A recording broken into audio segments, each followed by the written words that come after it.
Hey everybody, this is Tyler Ross. I'm the host of Legends, Lies, and Liberties, and this is our first episode as Legends, Lies, and Liberty, and it's Turkey Talk, and it's episode 008, and I've got some I don't know if they're turkey killers or turkey storytellers or what, but I've got a slew of them in here with us today, and I've got Jordan Watts. He is a Sweet Home custom call maker. He's been making calls probably for around 15 years, he said. He is also with the Mossy Oak Pro staff. I've got Christian Weston. He's a good old boy / turkey hunter. I think I got that right. That was his definition of himself. And he was once with Scent Blocker, and he's a former Mossy Oak Pro staff.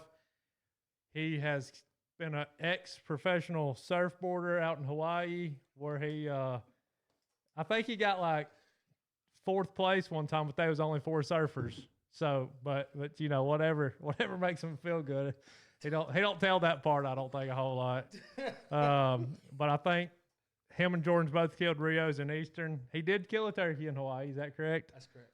And then I've got Clay Roberson in here with us, and I didn't make any notes on him. He got here late, and then we actually started telling our lies a little bit before the podcast started. So, but he has told me he limited out a couple of times in Alabama. Is Eastern's all you've got right now on the tag? Okay. So, with that being said, who wants to tell the first lie? Did I lie?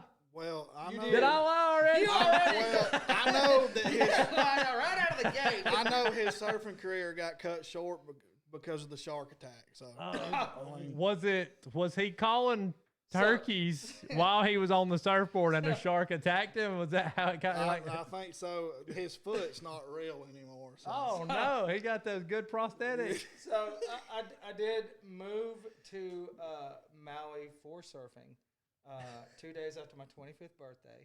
Stayed there 17 years. Surfed monster waves out there. And 3-footers. amazing. But I was not a professional surfer. So hold on, before you moved to Hawaii, where was Myrtle you Beach, from? South Carolina. Okay, I was about to say, like, you can't be from Boaz. I left Boaz to pursue my career in surfing. Luckily, we had Lake Gunnersville, and a couple of good ski boats would keep some waves coming in for me. I've seen Lake Gunnersville white capping pretty good before. Oh, no doubt. I've been nervous to be out there on a duck boat, a 14-foot John boat, just praying. And career, I managed a surf shop in that little town of Lahaina, Maui. That town a couple of years ago burnt to the ground. The whole town is gone. Oh, gosh. Yeah, I remember that. Gone, yeah. But I did manage a surf shop. Was that as you was leaving, you lit a match? Was that? Yeah, as you was leaving. Lord, no. But anyway, so. Goodness gracious. Well, I know turkey season for us, Youth Day, is 20 days away, I think. And Clay and myself, we both have 6-month-old sons, but I've looked up and got an 8-year-old daughter that I'm going to take opening day of youth season. But I think he's planning on taking Rhett and going ahead. You can use decoys during Youth Day. That's So right. he's like, I think Rhett's ready behind that 410 with a 3-inch TSS. Yeah. So, but luckily, Everly is. She don't want to kill nothing, and I feel like she's like, I think I'm ready. She'll close her eyes like that, it's like, I think I'm ready. Like she completely meditates while she's saying all at the same time, and I'm like, well, they're not pretty, it's not like a mama deer, because she lost it when I shot that deer this year, and I'm like, I was like. They're look at their face, which really they are amazing looking birds, But I've been trying to make her feel a little bit better about pulling that trigger. Has your daughter killed one? No. No, is this gonna be the year for her? I'll probably wait a couple more years. And she's a little bit younger. I kind of want her to is she experience 6? it. Yes. Okay. No, she's 7 now. She just had a birthday in November, so. Well, yeah, Everly didn't carry a gun last year, but she went. She's went the last 2 years with me. I want Gentry to experience it like the first time I experienced it. Like, you back up against a tree, gobbler coming in gobbling. Nothing against nobody wants to hunt in the blind or however they want to kill them. That's fine. I just want her first hunt to be experienced. Oh God! Well, that's the way it was started up. You know. Well, on this new club I've got, it's mostly cut over, and it sucks. Yeah. And we're gonna have to hunt green fields, but I did honestly. Let's see, 2 weeks ago we went out there and the guy was kind of showing me some place like this is, I don't know if you know this, but this is also on the club. And I was like, no. Like I hunted this whole season deer hunting. And why didn't we kill the deer that was over here? Because there's rubs on trees, as big as my leg. And I'm like, he's like, nope, none of us, not a single person in the club hunted these woods. Oh gosh, yeah. And I'm like, okay, well, we can kill it. I mean, it's a little thick in spots here. I said, but we can kill a bird in here. I said, really, if I hear one gobbling and he's 50 yards off the green field, we'll set up. But I've heard a bunch of stories about these deer hunting turkeys, and I'm not for that. If you're an old man or something or handicapped, that's one thing. But for me, I like to get out there and see. I bought the bad boy buggy this year. I got to get out there and chase them on that thing, and I don't trust it already. It's going to strand me out there in the woods. It'll be fine. I can walk the rest of the way, but do y'all hunt all fairly local, hour, 2 hours? I hunt wherever I can. You travel a little bit. Yeah, not, Jordan. Not a lot. I forgot this is the most important part of Jordan's bio. It's not that he's a dad and a husband. He's our local president of the NWTF chapter. That's right. And that's number one. I mean, that for him. And I know he wakes up every morning and he goes ahead and puffs that chest out and then he's like, oh gosh, I do got to kiss my wife goodbye. yeah. And then I got to go work go work today. But no, he's a great president, and he keeps me working. I usually try to donate. It's a job. It ought to be a job you get paid for. I found out. I ain't gonna just go into no details, but there's a couple of different organizations that I all kind of thought was all the same, but they're really not. It seems like an organization starts because somebody got their feelings hurt. I don't know if that's how camouflage people started their companies, but Jordan let me know this when he was at the NWTF bank. Is that not the banquet, whatever was last week? Y'all both went. The convention that it's Realtree and Mossy Oaks 40 years. Yeah, and I actually have a picture on my phone. We may get that sent to you. It's pretty cool. Like I'm sitting there working the Mossy Oak booth, and I look over there, and there's kind of a crowd of people in the middle of the aisle, and I look over there, and Toxie Hayes is standing there, Neil and Daniel Hayes, and I see David Blanton, Bill Jordan, and Tyler Jordan all standing in a big group talking to each other. And you're like, man, the first thing come to my mind is like, Mossy Oak versus Realtree. Yeah. I said, you don't see that every day. And then another one of the pro staffers like, look, just think about how many of them guys are going to be in the Hall of Fame one day. Yeah. Oh, dude, these are all legends. Oh, yeah. And, Mossy Oak lost a legend last month. Oh, wow. And that was, when was the last time he killed a turkey? Y'all remember? He killed one last year, didn't he? Did he? Christian? I can't remember. It was last year or year before last. He was able to harvest. Year before, but he was still getting after it. Yeah, I mean, he I think had killed a turkey for how many years in a row? 90 years old? Like 70-something years in a row, he had killed a turkey. I mean, that's obviously I'm already behind in that. I'll never be able to, because I'm not gonna. I told you I'm struggling. That I've got to live 8 more years right now. I don't know if that's gonna happen. Yeah, well, and we'll get into that story here later. But 70-something years killing a turkey. That's something. Man. And back in them days, there wasn't no turkeys to kill. I mean, you had to really. I remember reading one of Tom Kelly's books. I don't remember which one it was, but he was talking about, he was from Spanish Fort, right? I think so. He said in his book, don't get me wrong if I quote this wrong, talking about Tip Legion? Yeah, if you kill one turkey a year, you was a good turkey hunter. Yeah. And if you killed 2 turkeys in a year, you was a legend, or you was either doing it wrong. You shooting with a 22. You was doing something you wasn't supposed to be doing. We was just talking about this last night, me and you. And now we get mad if we don't tag out every year.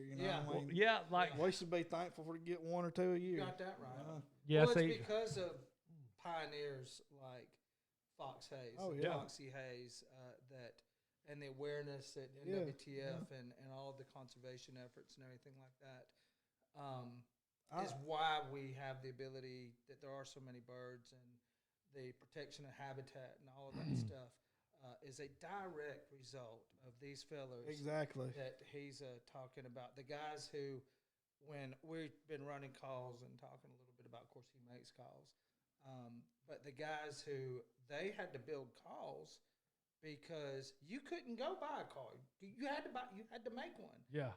If you wanted to kill turkeys. And those guys, and they created Camo, this pattern. Mossy Oak created this pattern. Toxie Hayes did, so that he could sit out in the woods, these old white oaks and stuff out in the woods. And 40 years ago, and we're still wearing it today. 40 years ago, it's the same pattern. But these guys, these pioneers, they did this stuff out of necessity. And then people started kind of, sort of galvanized around these guys and what they were doing. And, you got a call? I mean, we can call them now? Or there's some camo that actually will hide me from these birds?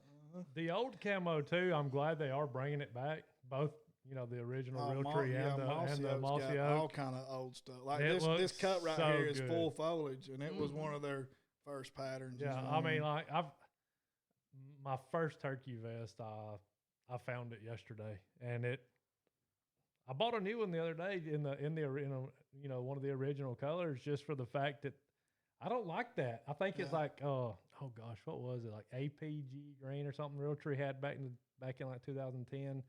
But that's up until last year. That was the last time I'd killed a turkey. I lost all my land.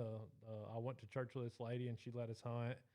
And my first turkey was actually limping, and it was 200 acres, and it was probably 180 of it was pasture. So y'all know that's the hardest birds to kill. Yeah. And I somehow I snuck up on him, and I was able to kill him. And then when I got to him, I saw he had a broke leg, and I said, "Oh, well, I didn't do this."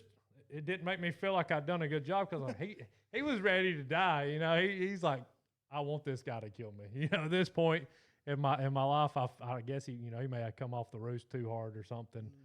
But and then I shot an accident one time, and we don't count that one. I don't know. Can I get in trouble for saying that? I don't know. I don't know. Go easy.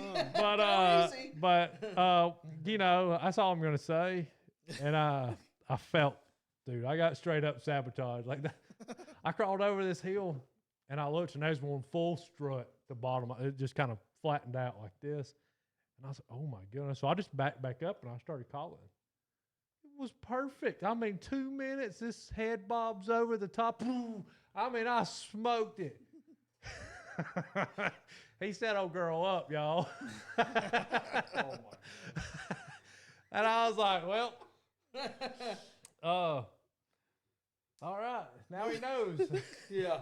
So that was 15 years ago. Is that right? It's 20. Well, going on 16. So if y'all come and write me a ticket for that, it'd be fine. If you get a call from the game warden, yeah, we'll know what it is. I'm sorry. I guess the only proof they've got is, we're supposed to be telling lies today, so that's okay, right? That's right. Yeah. So is that supposed to be literal name of the podcast? Yeah. I got a bunch of them things. Just about every one of my stories. I wanted to say something about like what Christian was talking about, the pioneers and all, because they're the guy. That's what I got into turkey hunting, was watching Cuz Strickland. Like Cuz Strickland was my hero, man. I'd give anything in the world to get to go hunting with him or Bob Walker. And like, just think about these guys nowadays that video their own hunts, the Dave Owens and all these guys. They're pretty awesome. But like, Cuz toted a daggone video camera that weighed 80 pounds. Yeah, exactly. And Will Primos was making calls out of beer top lids and condoms. I mean, right. And selling them in hardware stores. Like, that's right. They just had a special with Will and the Primos guys at the NWTF. They brought the movie out at the convention. And when I got home, I watched it on YouTube, and it about like make you cry. Oh gosh, yeah. I mean, just what they went through, because Will and Toxie, all them kind of came up at the same time, and they got together like, Will always wore the Mossy Oak stuff, and you seen Toxie on the Truth a lot, and that's where Cuz got his start with. He started the Truth series with Will video, and then he's with Mossy Oak now, and it's just when you see them guys, it just. A lot of people don't understand it, but to me, it's like saving. Oh gosh, I yeah, mean, and Chipper Jones or somebody like that, Well, like you said about Bill, you said, man, he's showing his age, and that really that hurts my feelings. Like all of us, with our heroes and this weird, that we probably call hunters heroes, but like Eddie Salter's been a hero of mine. I mean, Eddie Salter is a good guy. He is as good as they come. So I've got two 18-year-old daughters. Actually, one of them just turned 19. And I've known Eddie for years and years and years. One of my daughters, now she ain't never killed no turkey, but she can call them better than most turkey hunters. So Tony Reynolds, who's a famous call maker, he's the one that designed that real hen Carolina box for Woodhaven. Yeah, that's his. He sold that to Woodhaven. The Carolina Assassins probably killed more birds. I've killed more birds with Tony Reynolds calls than any other, everybody else combined. And I get call makers that send me calls all the time. And he's trying to steal yours. And he's trying to, my no-name call over there. I got my eyes on him. I got to make something up for that call. We got to name it something before the show's over today. Lucky to still be here. That's right. We got the lucky call over there. Lucky. So, Tony introduced me to Eddie long time ago. I can't even remember how long ago. My daughter was just a little bitty thing. And he took a picture with her and everything. And he remembered my daughter. And I would go to tons and tons of events, with Mossy Oak and then scent blocker stuff and stuff like that over the years. And I'd always see Eddie at these events and everything. Every time I would see him, he would say, "Hey, how's Thumper?" My daughter's nickname is Thumper. "Hey, how's Thumper doing?" I say, "Oh, she's doing great." Well, we were walking through the NWTF. This must have been probably 4 or 5 years ago, probably 5 years ago maybe. Eddie's got a line of people, maybe 20 deep, 25 deep, waiting to get his signature, his autograph on a call or whatever.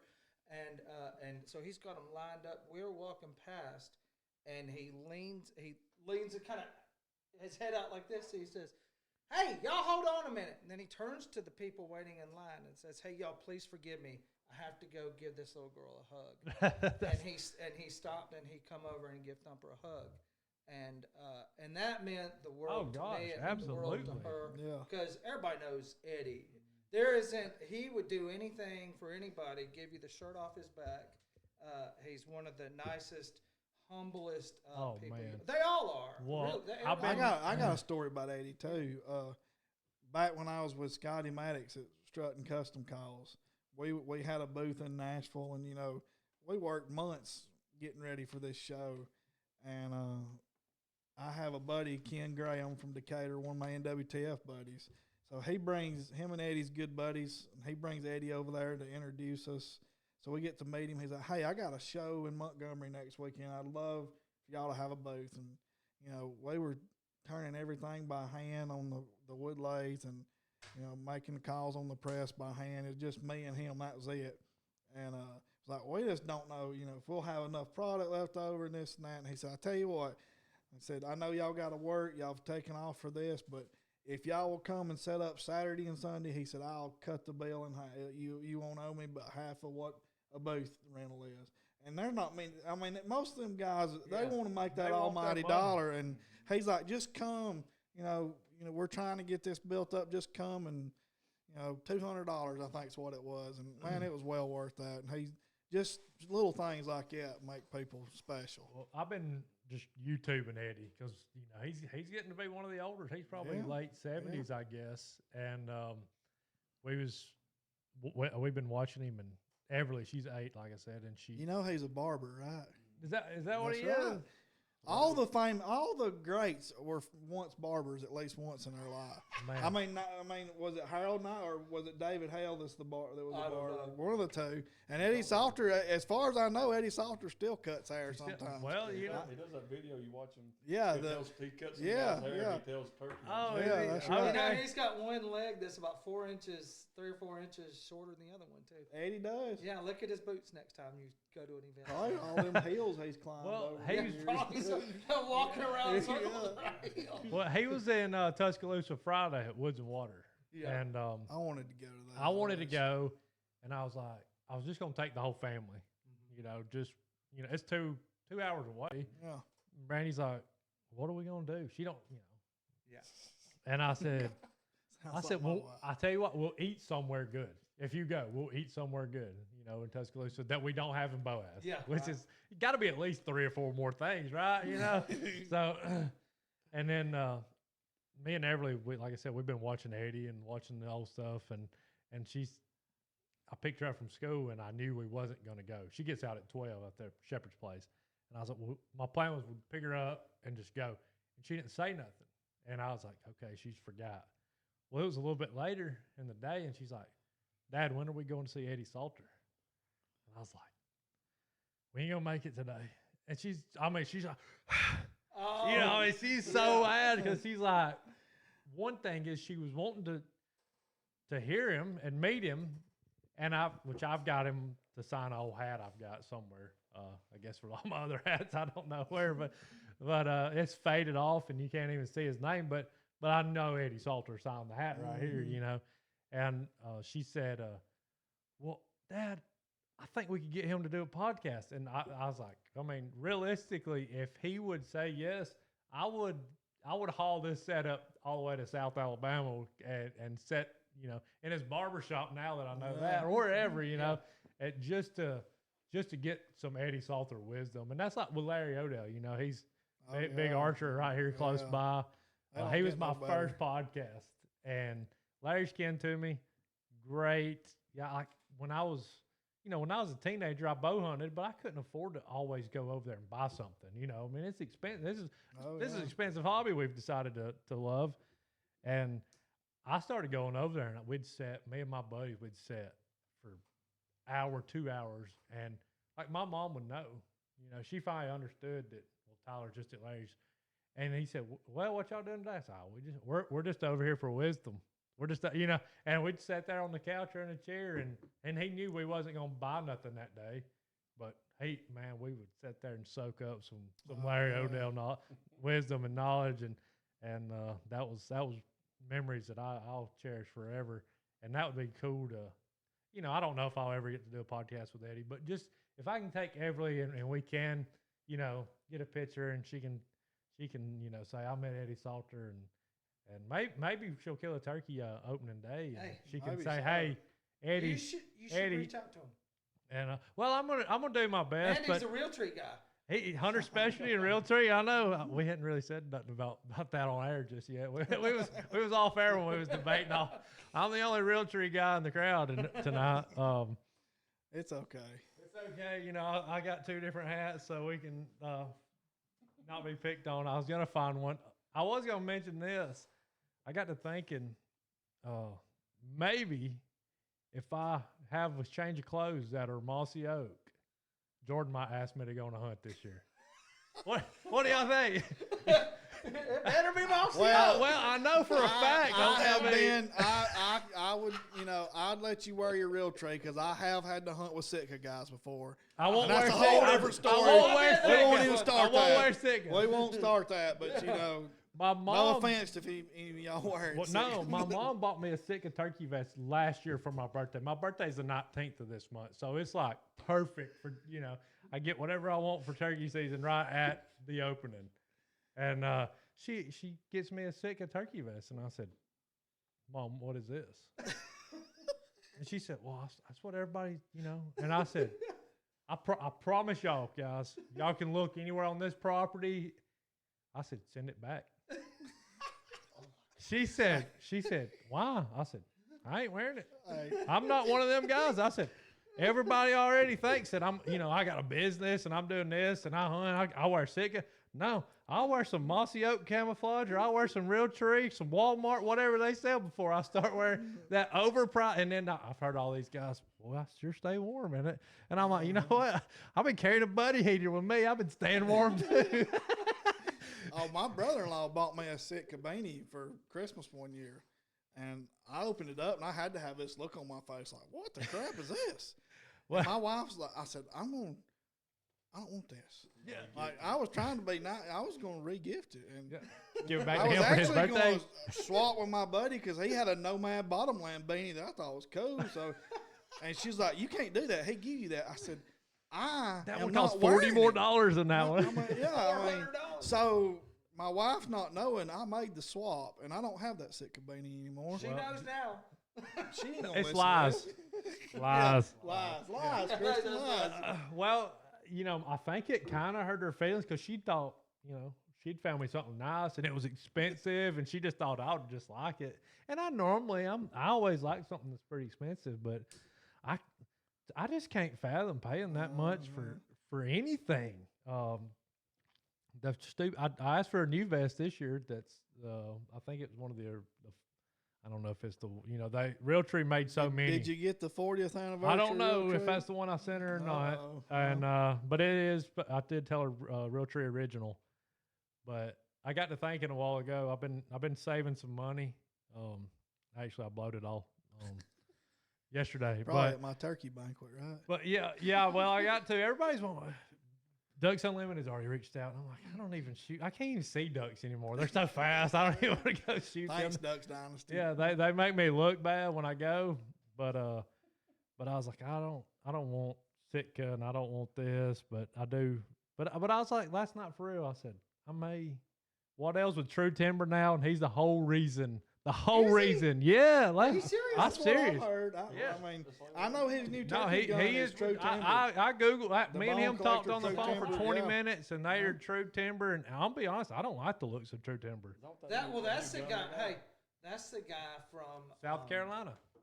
That's the guy that owns Bass Pro Shops, right? Jimmy. I Well, it wasn't think- Jimmy, but it is. Well, I They think are tied Jimmy- in tight I with think he Bass has Pro. something to do with True, because everything that's Yeah, redhead, Cabela's, yeah, any of they're- that stuff is with True Timber. Yeah, It's there all- was a. You can't buy a stick of I mossy shouldn't say oak. the story because I might get in trouble. I can't get in trouble anymore. But yeah, I think that the Bass Pro Shops guy was influential. Yeah, there had True Timber. It's hard for to Michael find mossy Waddell to oak leave. I at feel Bass like Pro Shop. There's a reason for that. after all these years, I mean, that'd be like Cuz leaving Mossy Oak. Oh, you man, know what that I would mean? be- What's that would going be on? devastating, Yeah, man. and that's when I saw that, I was like, I made a comment. He posted a reel, and Blake Shelton was wearing Mossy Oak, you know, and I was like, you better get him some Realtree, and then some dude like just destroyed my whole life. And he says he don't work for Realtree anymore. And then I start I go down this rabbit hole, and then I'm over here crying. I'm like, does he know all the crap that I've done over the years for Realtree? Like I've debated and I've lost everyone because it's like Mossy Oak is here and Realtree's. We're down here with everybody local anyways. And all my friends are Mossy Oak, or then there's those guys. Camouflage is camouflage. I'll wear whatever. But I'm a matching guy. I like to match. Me too. I'm with you. And when I saw that, and I double checked last night after we got off the phone, and then I stayed awake for 2 hours, just crying again. And I'm like, it's okay. I now can say I'll buy one set of Bottomland. And then I'll keep my fingers crossed that Jordan will take me on the I turkey bet hunt. you'll kill more turkeys than bottom I line. probably will. I've got, like I said, I've got to find those hats. I know I've got one or two that y'all always give me, and I don't throw them away. I don't throw hats away. Yeah, I don't either. I've got like 30 hats in every closet. I come out here in Everly's little office, and it's you trip over 15 hats getting in the door. So I'm sure there's probably one out there, but that hurt my feelings, but it's okay because that means a new door has opened for Tyler. I can now just be like, you know what? If I want to wear a Realtree today for Tyler, I can.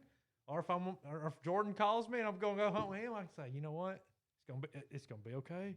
I can wear this mossy oak one, and it's gonna be all right. I can't So help but think, but like when I see like turkey hunting, I can't help but not think mossy like bottomland. Oh yeah. Like if a turkey wore camouflage, he'd wear bottomland. It's just like we was talking about earlier, the pioneers. That's all of them wore. I mean, that was the camouflage I in the did turkey think wood. mossy oak was That's older why than Toxie 40. Hayes I didn't invented know mossy that till oak. Yeah. Was to fool the eyes of a wild turkey. I mean, we all wear it deer hunting and stuff, but his main focus was to hide from a wild turkey. I done some really kind of informal sort of polling and stuff. This is years ago. I remember you about doing real that. tree versus mossy oak. At the time, I was doing a lot of stuff with Scent Blocker, and Nexus Outdoors actually is the umbrella company for Scent Blocker, and some others. And That so was the greatest stuff ever when it came out. Yeah. I mean, it really was. Everybody was like, when it was with the Richardson family, it was amazing, you know. And Yeah. then there's John 313 on everything, and you know, and then Nexus bought it, and it changed quite a bit. But I did a lot of sort of, and again, nothing scientific about the polling I done, but I found out that Southern people tend to like the mossy oak stuff. Turkey hunters astronomically more so wherever you are geographically. it's right now it's proven because I was looking, Old Tom, all mossy oak. Well, they just signed a big deal with Did they? mossy oak. Was it last year? I think You know, so. they're 'Cause I bought exclusively some Old mossy oak Tom now. That was real tree. WTF is And I was like, man, I Not don't no like the more. way that Yeah, feels. So I was going to buy some, and I was like, there's no It is way. exclusively mossy oak. I That's bel- why all the banded stuff went. You know, none of their stuff is in mossy oak anymore because They went to- mossy is all Drake, Old Tom. You know. So the Midwest guys, and there's a lot of Yankees that are fanatical real tree guys. Really? Fanatics. Well, to me, So it's like we are crazy. with mossy oak, that's how they are with the real tree stuff. Hardwoods was great for deer hunting, I thought. The hardwoods, real tree Yeah. hardwoods, I loved that. And then that's like 2 years later is when I feel like they fell off the wagon with their new, whatever that vest is upstairs that I hate. But Yeah. but what's great, you know, real trees out of Georgia, mossy oaks out of Mississippi. West Point, yeah. So they're both formed right here in the South. You'd Yeah. think it would kind of almost be mixed bag, but that's pretty crazy. Yeah, when I was, and also mossy oak, and I don't know this to be true anymore, but I think mossy oak, you would know more about this, was NWTS biggest partner? Is that Still is. Probably. Still is? They So- are the official camouflage. Yeah. And that. Yeah. Oh so- yeah, because You that's know, you can buy a lot of bottomland stuff's got NWTF logo on That's it right. now, and it was Obsession. You know they're doing away with Obsession. Really? Found that out, yeah. you know going- the biggest thing that I guess Jordan everything liked, else is kind of Probably coming. one of my favorite patterns. the obsession. I'm not a guy that hates like I'm not. I think it's good camouflage. I've never been somebody that says, "Oh, it just don't look good," you know, because I definitely would be a liar because it is a cool camouflage. I've just been the guy that's rode the real tree fence, you know, mainly like I said for Michael Waddell, and I like Bill Jordan and I like David Blanton and Eddie Salter, but Michael Waddell was God. I drove all over the world to try to meet the guy, you know, standing in all these lines and met him once, and then I think my mom or my grandma when I was a kid somehow got him a letter and he sent me some autographed pictures and they're still hanging up on my room in my parents' house, That's you know. cool. Yeah. And it was pretty cool, but it wasn't like meeting him, you know. But when I met him, I talked to him about on that land that I shot that broke leg turkey. We had 2 gobblers that stayed together all the time, and all y'all dealt with what you think's gay turkeys, I guess. But but that, you know, I was like, they're never with hens. They're always together, and you can't kill them. I mean, you know. And I told him, I said, hey, I got 2 birds. I just don't know if anybody can kill them. I said, you need to come up to Oneonta and shoot these gay turkeys with me. And I was kind of hoping that it would spark something. No homo. You mean he didn't take you up on that? And you know, because honestly, I think I'd heard him or something mention like some gay turkeys, you know, one time on road trips or something way back then. And anyways, he didn't come. He didn't call me or nothing like that. And we didn't have our date to go shoot our gay turkeys. But As far as I know, that they died of old age. I don't know. Like I said, I lost that place, but you know Sambo, but you know Sambo Yeah, oh Carter? Lord, yeah. And Will Wright. Uh-huh. Well, we all work together at Alabama Power. Sambo's the only one that's still going strong Can't there. forget about Nasty Nate. Well, either. I worked with Nasty Nate, but I think all three of us may have worked like all night. Me, Sambo, and Will. And I know two of us did. And the other one either worked all night with us or for some reason didn't work the next day. I don't know what the reason It's probably Nate. And no, Nate wasn't with us. It was me, Sambo, and just Will. Nate he might not even been hired in yet at this time with us. Or might have been in Aniana. But we were in Gadsden. And I still had that land at this point. And we was going after those late morning birds at this point. It's like, we've been working all night. Our day's ruined. There ain't no sense in trying to go to bed. And if we worked all night, they let us off once the job got done. It was usually a broke pole or whatever. And Will's like, yeah, dude, we can call one up at 10 o'clock and, smoke it. And I said, okay. And me and Sambo, we've been buddies for a long time. And this, boy, this was when our friendship found out how strong it was, okay? And we got two birds gobbling. And they're coming, and I'm sitting there, and I'm seeing my bird. He's my bead's on him. I'm ready to go. And I said, we always did the countdown when we shoot ducks or whatever, And I said, I'm ready when you are. And he's like, I can't see my bird yet. And I'm like, well, just let me know. I'm ready. and I'm sitting there waiting on him, and he don't say nothing. He just, Did he miss? And instant rage, y'all. His bird's flopping. Oh, and I'm like, I lost it. Because I look at it in 17 ways. We're here today because of me.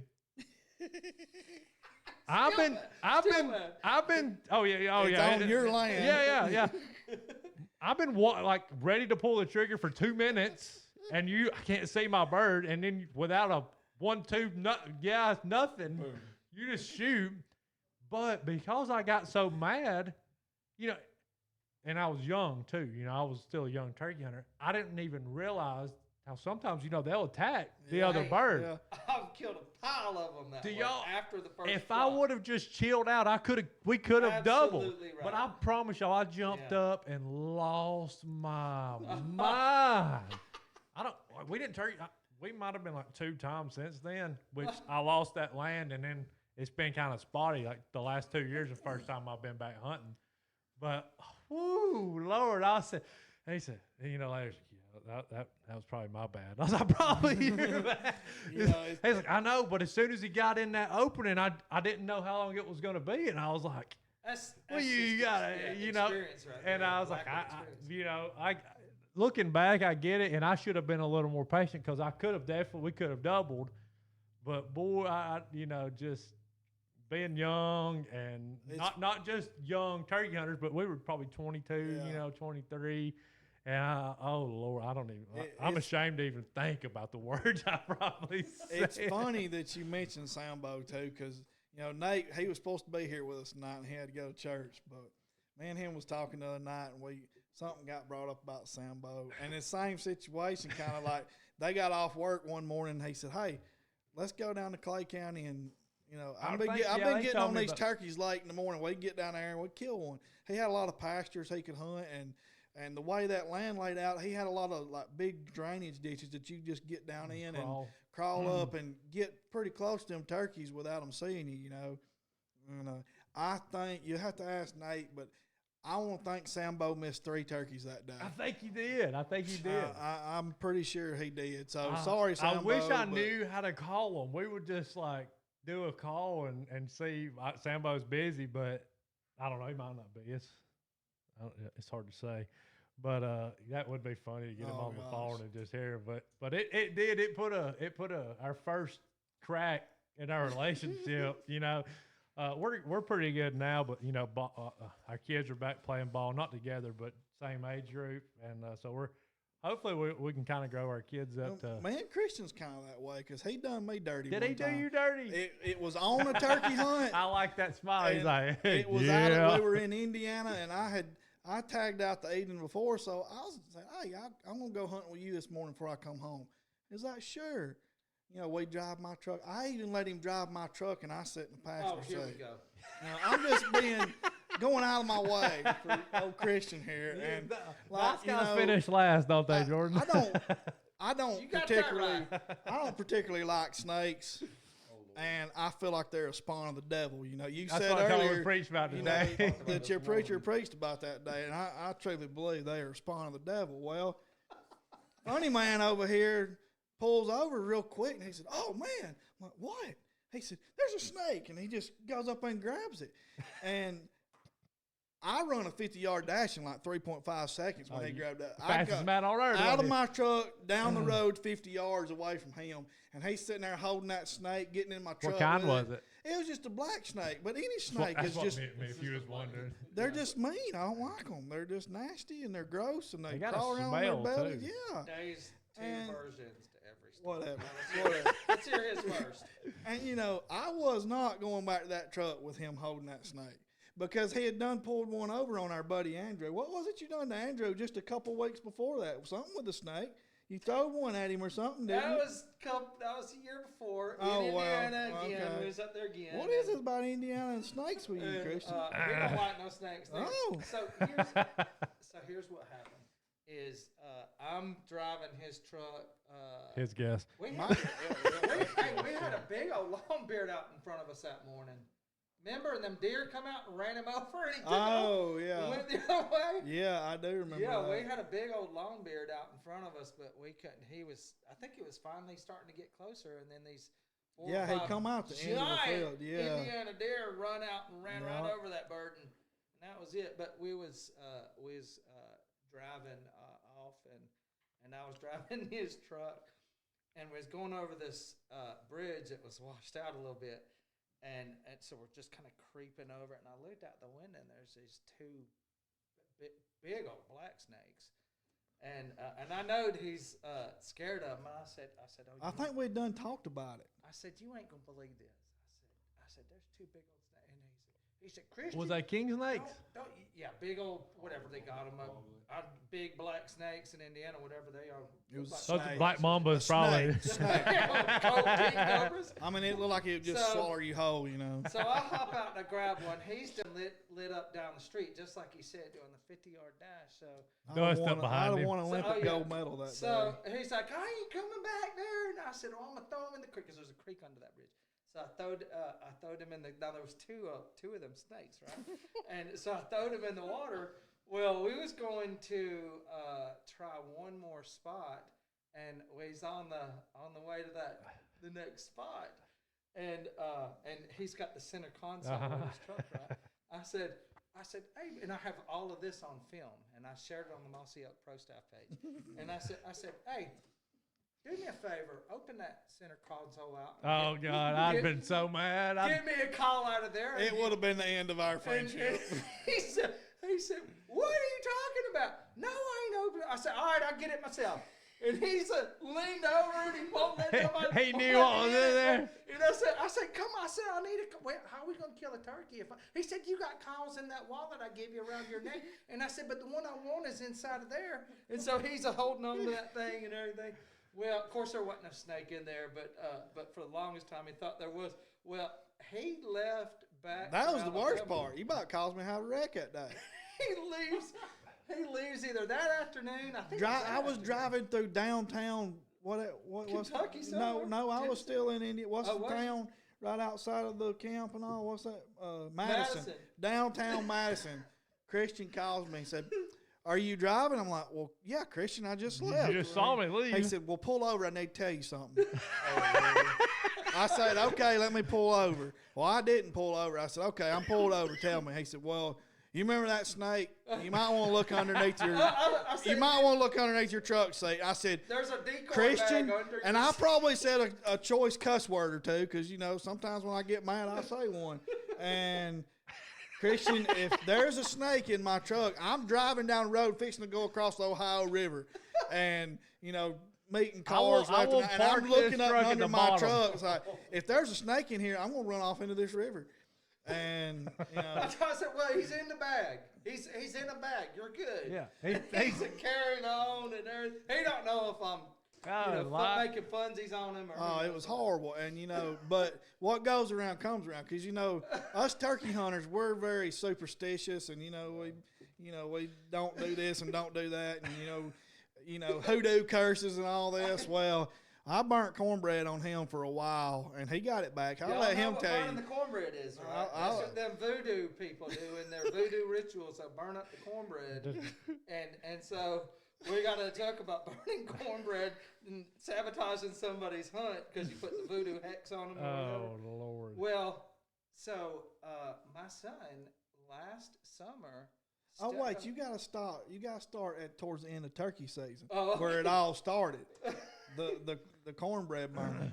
Oh, you tell that part. Well, I get a call from Christian. I'm at work, and he's turkey hunting. And he calls me. He said, I'm going to kill you. I'm like, what have I done to you? You're the one that's put the snake in my truck, so, I ain't done nothing to you. Well, this was like a couple weeks. It was like maybe the next week because our season was almost over.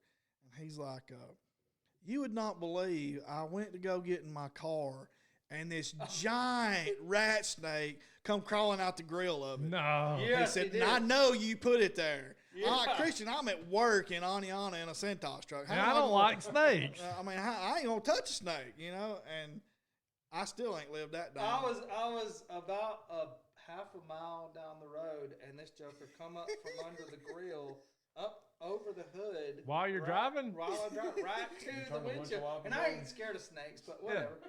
So I said, you've been burning the cornbread up on me again. He said, no, I'm at work. You know how I do. So anyway, it gets better though. Listen to this. So then in July, now I've got 6 acres in the front yard that I cut every week because it's. And it looks like a football, like it's striped. Oh, here we go. So anyway, I enjoy cutting grass. Yeah. So, and I try to. I get. We fish over here in part of my yard in the wet season. Yes. So anyway, I cut 6 acres, and I get my son, who'll be 21 next month, to cut right around the house and the garden. So I come home one day, and this is 4th of July weekend, and I said, son, if I'm going to get you to cut the grass, it's so that Mama won't step on those snakes going out to the chickens or walking around the yard or whatever. And you done left the trimmings of all the grass clippings on top of the grass.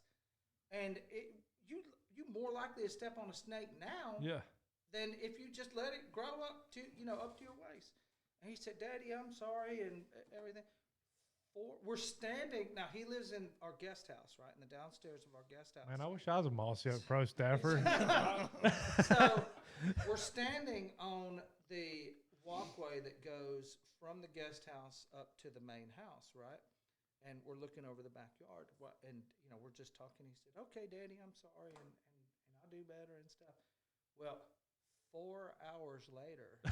He steps on a copperhead. Oh my gosh! In the exact spot that we was standing, and it bit him, and he got a full dose of it. So $184,000 bill from the hospital. Wow! Now insurance done most of it, but still sold the guest house. A big old, and they denied the claim. And he blamed it on me. So you gotta quit burning the cornbread. So I called Jordan. I said, Jordan, what have you done? And he said, what are you talking about? And I said, my son just stepped on a copperhead. You burned the cornbread up on me. So what was he? I mean, he's okay.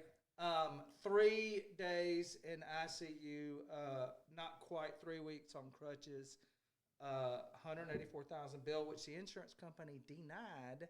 They said it wasn't the type of emergency that required 3 days in ICU, and I got on the phone. Did you say, well, I just wanted my son to hang out in ICU for 3 days? I was livid, but I made some spirited phone calls to the insurance company. They paid all but I think $3,800. Yeah, shoot, that's way. Oh. But anyway, that's our snake stories right there. Bite him in the leg, I guess. Yeah, bit him right below the ball on your, or maybe it was above the ball on your ankle. Hey, how old was he? This is last July. Oh, last. So he was 21. 20. Yes. Yeah. And you could see where he got the full force of it. Oh, here's a funny side note to that. Is I go out and I shoot that snake in the head with a pistol. And I was trying to angle the shot because there's nothing but concrete and rocks and flower beds, which are wooden, rock, cement stuff all over the place. Right. So when I shot that snake, I felt something sting me in the face, and I forgot all about it. It wasn't bad. And we get to the hospital. The nurses finally come out. So you're bleeding. They come out. It wasn't even bleeding. They come out with the ICU, or forgive me, with the anti-venom that they put in the IV. Yeah. And they're just starting that. The nurse gets done hooking that thing up to the IV, and she turns around and she says, "What is that?" And she takes her finger and she does that, and a teeny tiny piece of hollow point. Oh my God. Was sticking in my. Now it sounds dramatic, like about every story I'm ever going to tell. But the next day, you could just barely see it. 2 days later, you couldn't even tell anything had happened. Shot yourself in the face. Shot myself in the face. Well, I'm glad you're okay. All thanks to Jordan. Yeah. Yeah. See, my fault. Again, my fault. Jordan, I'll tell you what, when they done that reconstructive face surgery, I'm sure he looks a lot better now than he did. I'm talking about them snakes. Man, I was turkey hunting. I was turkey hunting by myself at the old club we had. And I'm on the ground. I'm crawling up. There's a power line. There's a road that goes across. I'm on my hands and knees. I'm crawling up this road. And there's turkeys out here, okay? They're not far, and they're just right around the corner. I'm crawling. I'm looking down. I'm stopped. I'm trying to look. I look down, and there's a orange rope. No. I jump up, I drop everything, and took off running. I didn't care for turkeys. Was it just a rope? I went back over there, and it was just a orange bungee cord. I thought it was a copper. I dropped my gun and everything and run. It's fun. I saw a video, reel or short or something, and it was like, y'all watch out. It's becoming that time of year for snakes. Yeah. And then it said, 3 weeks later, this is also me. And it was crawling through the woods or through the field, like you said, it's like probably a rattlesnake we're going to crawl over or whatever. But, I'm probably the things about to curse we do. myself, but I've never had a run-in with a poison snake during turkey season. Now, I've had several run-ins during bow season. Yeah, me too. And I'm going to tell another one with Nate in the story, since he is supposed to be here tonight. But we were bow hunting one morning, and it started to rain, so we got down, and we was just going to go scout. So we go with my uncle in his blazer, and we're riding around, and we come to this big old pretty bottom of our hunting club, and a tree had fallen over.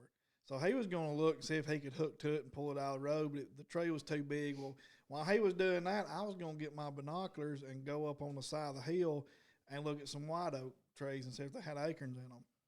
And I opened the door and started to get out, and I remembered, I got to get my binoculars. So I reached up on the console or on the dash to get the binoculars. I reached up and grabbed them, and good Lord willing, I guess, I started to get out of the truck. And when I went to put my foot down, there was the biggest rattlesnake I'd ever seen, and it was cool that morning. That's what saved you. She was just,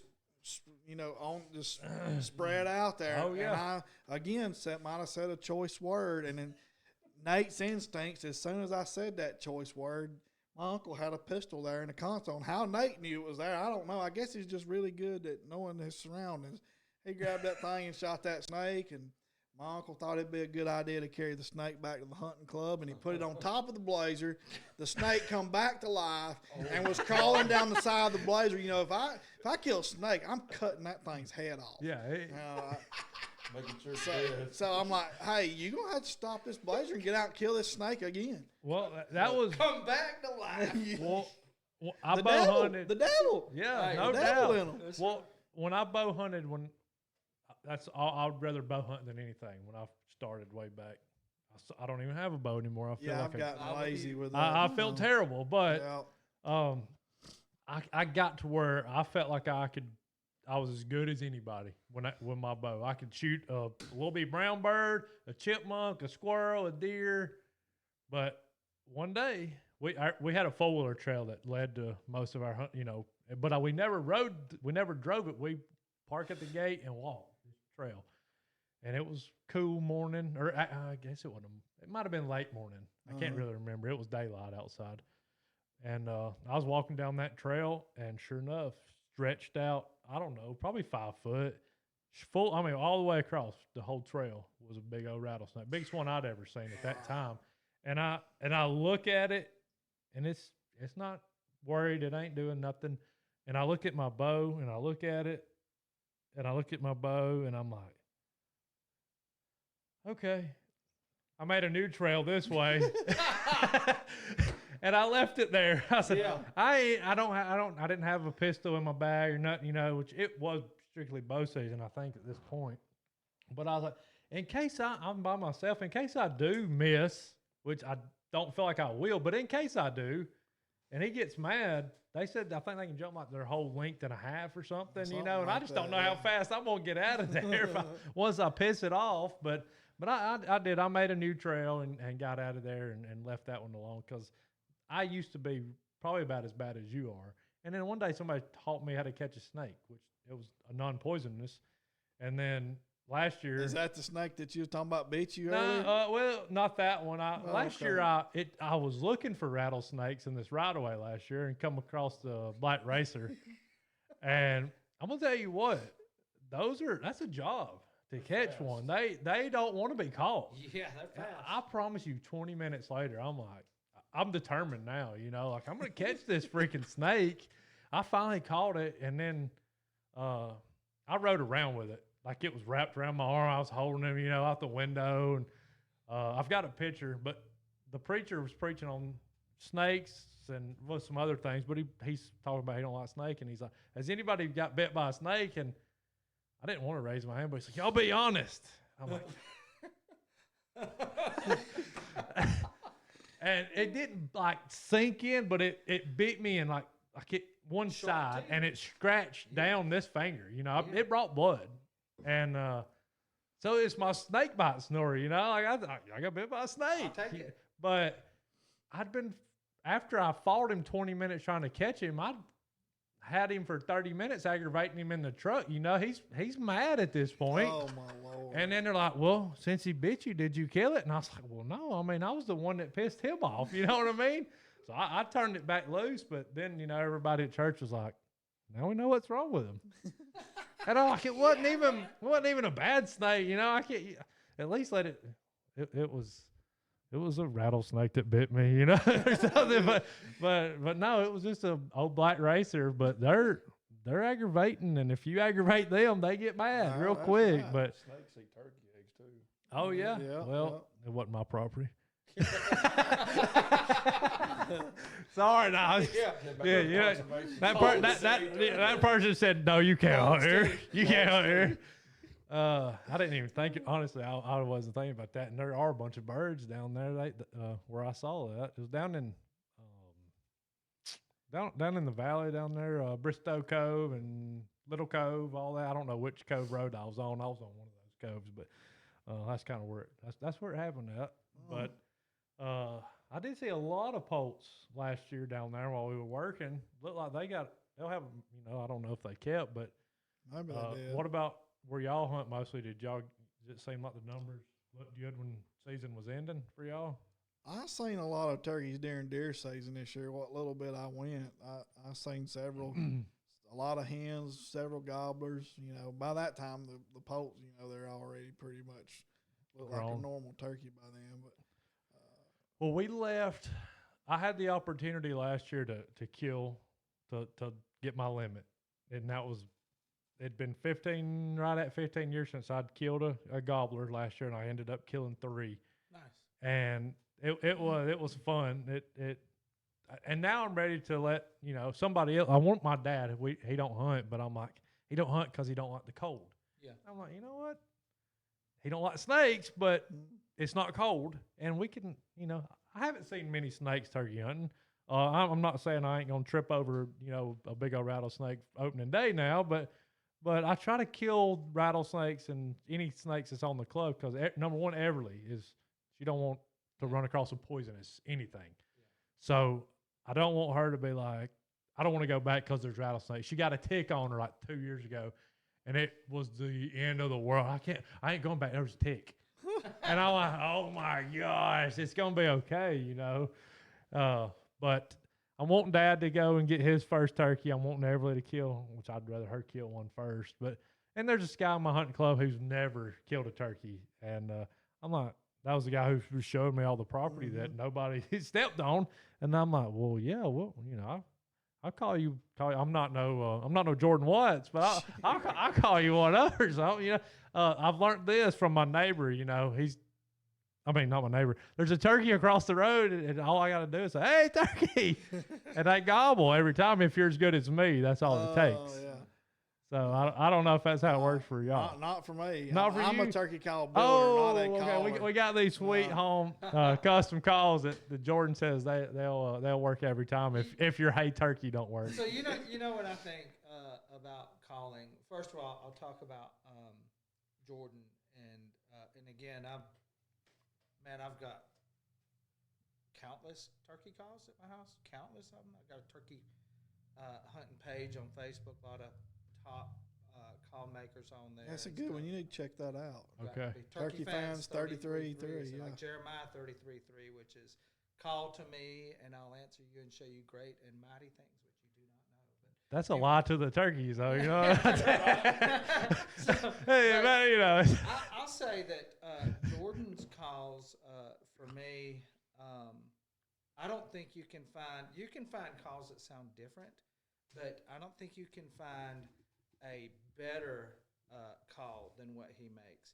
And I don't think you can find it from somebody. Is that because the latex he uses Trojans, or is it a different call? I have no idea what goes into it. But you can find different calls. That's my secret. I run a ghost cut and primarily reverse combo.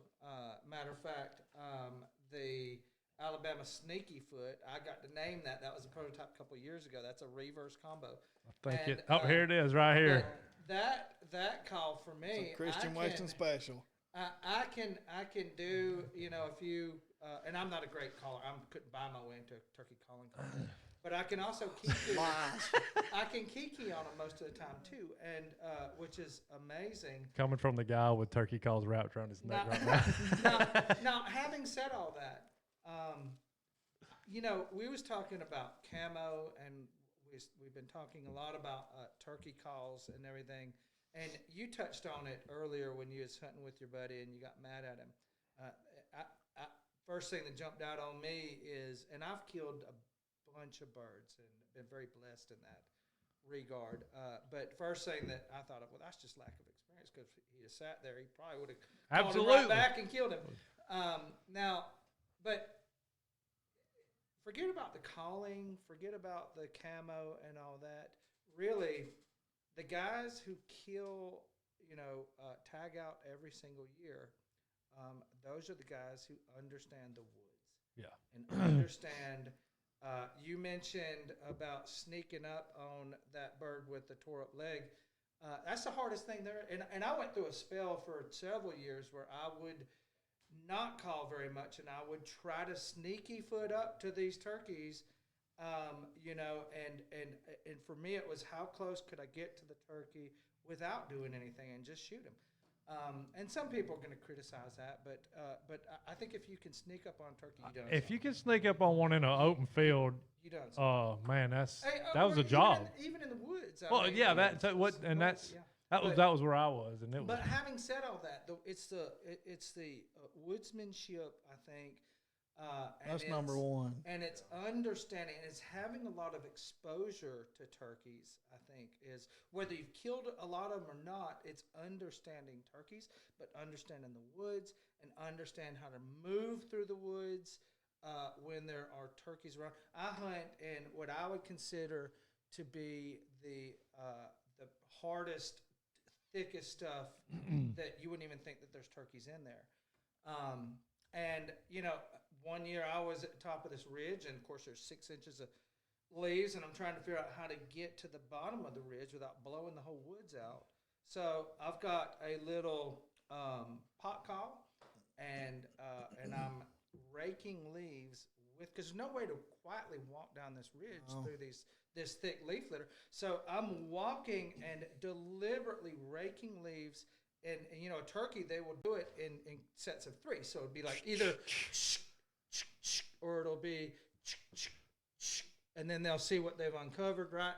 So I'm walking and mimicking that with my footsteps and deliberately making racket, right? Because they're loud. They're loud. They're loud. Very loud. And as I'm doing that, and I'm gonna pick this call up that I probably won't even be able to run, but as I'm doing that, I'm doing. He's gonna this run with it. Because that's what hens do when they're content and when there's no predators around and there's no threat. That's the noise that they're noisy birds, and they're always vocalized, and we only use a few of them typically for turkey hunting. But I'm doing this and whines. And as I'm raking the leaves with my feet, and I just want to get out of the damn woods without scaring blowing the birds up off it. Oh, yeah. Maybe I've got one more little spot that I could check when I get to. Well, all of a sudden I hear pop, pop, pop, pop, pop, pop, pop, pop, pop, and I've struck this dominant hen in the woods, and she's mad because she thinks that I'm a hen, right? And trying to overstep. And now, a lot of the time, people are trying to call and they're trying to strike a gobbler or whatever. Well, don't forget about the hens, because if you can drag that dominant hen in, is she's got a long beard with her, and he may not vocalize at all because he doesn't have to, because he's with her. Yeah, he's already got his hens with him. So why is he going to make a bunch of gobbling and carrying on? That's right. And this is my thoughts or whatever. So she starts carrying on, and she's doing these angry dominant hen cuts, bah, bah, bah, bah, bah, bah, bah, bah. And I just sit down on a tree. Well, she comes in, and there is probably about this big around, a little stick, little log, about probably 15 feet long, and it's right where he is. And she comes in this far away and stands up on that thing, and then she does this. And she stares at me and does not move for 5 minutes. And I was actually doing a stream on the scent blocker, the Nexus Pro Staff page, a live stream right now. Now, it's facing me, but I can see the comments. People are commenting, oh, I can hear the birds walking, because she's right there. Here, right? Now, she did not have a long beard with her. But this amazing experience that I had with this hen, and she stood there for probably 10 or 15, and I was doing everything I could not to laugh and blow the whole thing. But that is experience. That's what that is, right? So knowing how to move, I think, through the woods while you're in, and for me, and I've got really, my birds, they don't vocalize a ton, so I always assume, and part of where he let me name that call, which was a prototype 2 years ago, I think. Yeah, we run it last year. And we brought it out this year. Okay, so, but part of naming that call the Alabama Sneaky Foot for other obvious reasons, but the main thing is just sneaky footing through the woods, because I always assume that there are birds within 25 or 50 yards of me, and if you move through the environment like that, there's a very good chance, if you have turkeys on your land, you will kill some turkeys. Yeah. Oh yeah. So, and that's got very little to do with camouflage, very little to do with calling, and more about understanding woodsmanship and hunt craft when you're around turkeys. So I think that woodsmanship's probably 90%. 95, 96% of it. Maybe 5% calling. And all the what rest. What do you think about decoys? 50-50, if that. I've got strong opinions on decoys, and my thoughts are, and I'm gonna say this: you hear anything from anybody else that says contradicts what I say, go with them, because I don't know nothing about turkeys or anything. So I'll lead with that. Decoys, I think if you're going to use a decoy, it needs to be realistic. I use Avian X, where the HDR decoys or whatever. And the Dave Smith decoys, I can't afford them, but those are real good decoys. I think it has to be a very realistic looking decoy. There's a time and a place for them. There's a time and a place for them. My thing on decoys, if I'm going to carry one decoy, it's going to be a non-strutter Jake every single time, because he don't run the hens off, and the longbeards won't tolerate him, so they'll come in and want to whoop him. I think that if you're using strutters, I think that there's, like he said, 50-50 chance that if he's got whooped or if he's a non-dominant bird, I think that it'll run him the other way sometimes. Right. I think that hen decoys, if you're using hen decoys, I think you can get them hung up outside of where you're going to be able to shoot them. So, because they'll stop and start showing off, and they want the hens to close the distance to them. So if I'm going to use one decoy, it's going to be a non-strutter Jake, and just set him out there by himself probably is what I would pick. And I think that if you're using a non-strutter, a quarter strut or something like that, Jake, or even a half strut or something like that, then he's not threatening to anybody. The hens won't probably pay him a ton of attention. They'll probably largely just kind of move about their feed and kind of ignore him. But the longbeards absolutely won't tolerate him. So I think there's that.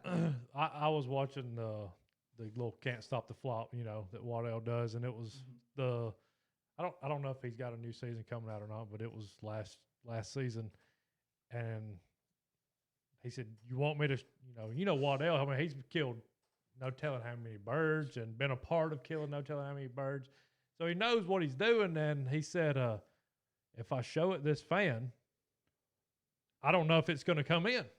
He said, "I can see him. He's right there, but he's hung up." And he said, and he said, "What do you want me to do?" He was doing somebody had won this hunt, I think. So they were like, "Yeah, let's try it." So he crawls over there and shows it the fan. And sure enough, that's something going full speed. Oh, yeah. I mean, and afterwards, and that's why I asked this question. He said, "I've showed this, since we've been here, I've showed this strutter to 9 birds, and all of them but one has showed me a little bit of care, and then this one run in. All the other ones turned and walked off." Yeah. He said, "So, and I've always got it with me, but that's just you can't never tell." He said, "We were 1 in 9 until now, and that one we didn't kill it, but it showed us some attention, but the other 8 turned and walked away." And for a guy like me, think, man, that happened to Michael Waddell. I thought them was tied up and trained. But so I was like, I just wanted to get y'all's thoughts on decoys while I try to set up where a decoy is not needed. I try to make my setup when I can sit down on a turkey where I ain't gonna get to see the pretty show and the strutting and all that, but when he tops that ridge, he's dead. Well, my gun barrel's going to be pointed right there, and he's going to give you a couple seconds, and you better make the shot. Make sure it's a Jake. I mean, a gobbler, right? Yeah, exactly. But I mean, I've used decoys before too. I still use them sometimes when needed. If you get on a turkey in flat ground, it's hard to sometimes it can be hard to fool a turkey when he can't see nothing. Yeah. But when they're on. I guess that's why I like those mountains and stuff. Does Carry Light still make decoys? Y'all remember Carry Light? I do, but I don't think. I don't know. They made some turkey decoys. I had a deer decoy from Carry Light, and then Alabama don't even let you use it. It's probably still behind my parents' house. It's been there for 20 years, if it is, And I was like, I carried it in the woods one day, and I was like, I don't know if I like this. I carried it fully, And then they're like, you can't even hunt deer with decoys. I'm like, huh. Okay, well, that's good to know. Yeah. So, it never got used again. And then, gosh, that was way back then, too. I was right at graduating or whatnot. But I got the Carry Light strut, Big Tom strutter. Yeah, I remember that because Scotty Maddox had that. I still use it. And that was one of my funny stories. I almost forgot. But I'd put one of my fans, my real fans, in that turkey because the one that comes with it's just plastic, it glares and everything else. It looks, and it's been through everything. But we use it for home plate out here hitting practice now. But last year, we got a lot of rain in Alabama. Yeah, we did. I mean, it seemed like it wasn't just sprinkle a little bit every day. It was raining. That's right. And out there in that one spot I hunt with my buddy Adam, and he's got a lot of land we can hunt, and it's a lot of cotton fields and was just fingers of woods, you know, through them every now and then. And we heard one on the other side of the creek. And there's a field we could hunt over there, but the creek led into the river. I guess it's a Coosa. What is it? Weiss Lake, I guess. Part of what feeds Weiss. No, it was right there by the dam in Leesburg, back behind it, kind of, sort of. Okay. I don't know what that. Well, I mean, that's the Coosa the River. Coosa. All right. Well, we're on. There's a finger Neely Henry or Weiss Lake. Yeah, right there. There's a finger of it that comes through. I mean, it's big enough boat. You hear bass boats and whatnot while you're hunting, so it's pretty good size finger back there. But then there's our branches through our woods that feed off into it. And I had years ago, I lost my brand new blackberry duck hunting in a beaver swamp. I mean, just went from 3 foot deep to over my waders, real quick. Man. So I've learned that if I'm around water, to at least have my phone in my hand. So I had my phone in my hand. I had my shotgun strapped around my shoulder, and I had that big old freaking carry line. I mean, it's this big, I had it in my hand. And all I was doing was just going to ease to see if I could just reach right there to the bottom. Well, when I eased my foot off, it kept going. And then the other one followed. Y'all, as I'm falling, I throwed my phone. The rest of it's going with me, I don't know how deep that little branch was, but I know I went that deep and never touched the bottom. And I said, I don't think we're going to kill this one. And it wasn't, it was wide enough that we couldn't jump it, but it wasn't that big of a little branch. But that son of a gun was deep, and I was soaking wet. Boots was slapped full of you.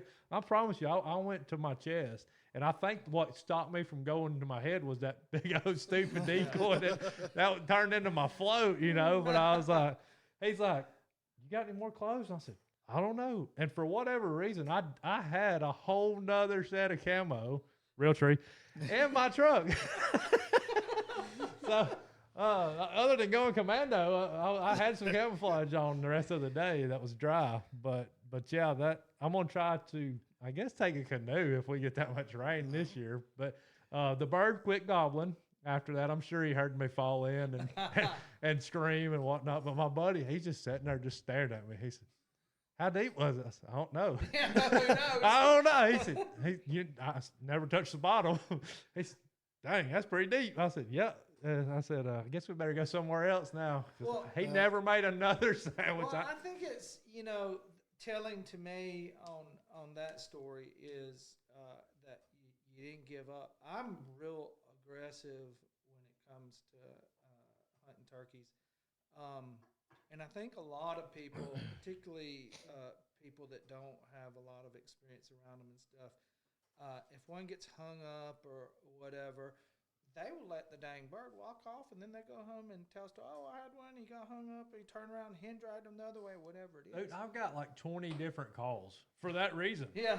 Really, and I'm not good at any of them, but I'll either try to get aggressive, and I know they don't, that's not a number one thing, but if they stop when they've been just hammering and they're coming and then stop, and then I try everything, and then last year I heard one gobble. I'm like, it was a bad year. Did I hear that? Yeah, it was a bad gobbling year. Man, I try not to get mad, but I had my decoy right out, and I was sitting in one of those fingers in that cotton field right in front of me, and I said, I think I heard him gobble back here. And my buddy was on the other side of that finger, so I was like, did you hear him? And he's like, I didn't hear him.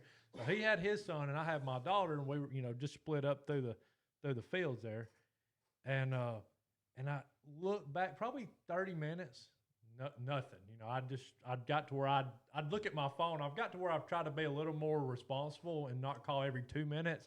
Yeah. I'll be like, all right, it's 7:02. At 7:12, at 7:12, I'm gonna call, and it's like, my God, it's only 7:05. Oh my gosh, what's going on? But that's what I would do, and I'd wait like 10 minutes or 15, and then I'd call again, and nothing. And I looked, and there he was, 25, 30 yards to he popped out of the woods. And I was like, dang it. And I wasn't in the right position for that, And then I looked up to my right, and there's a spreader truck spreading litter coming right to my decoy, y'all. I was like, what the heck? Well, I mean, we've got permission to be here, but they leased the cotton fields to somebody else, and then they let us.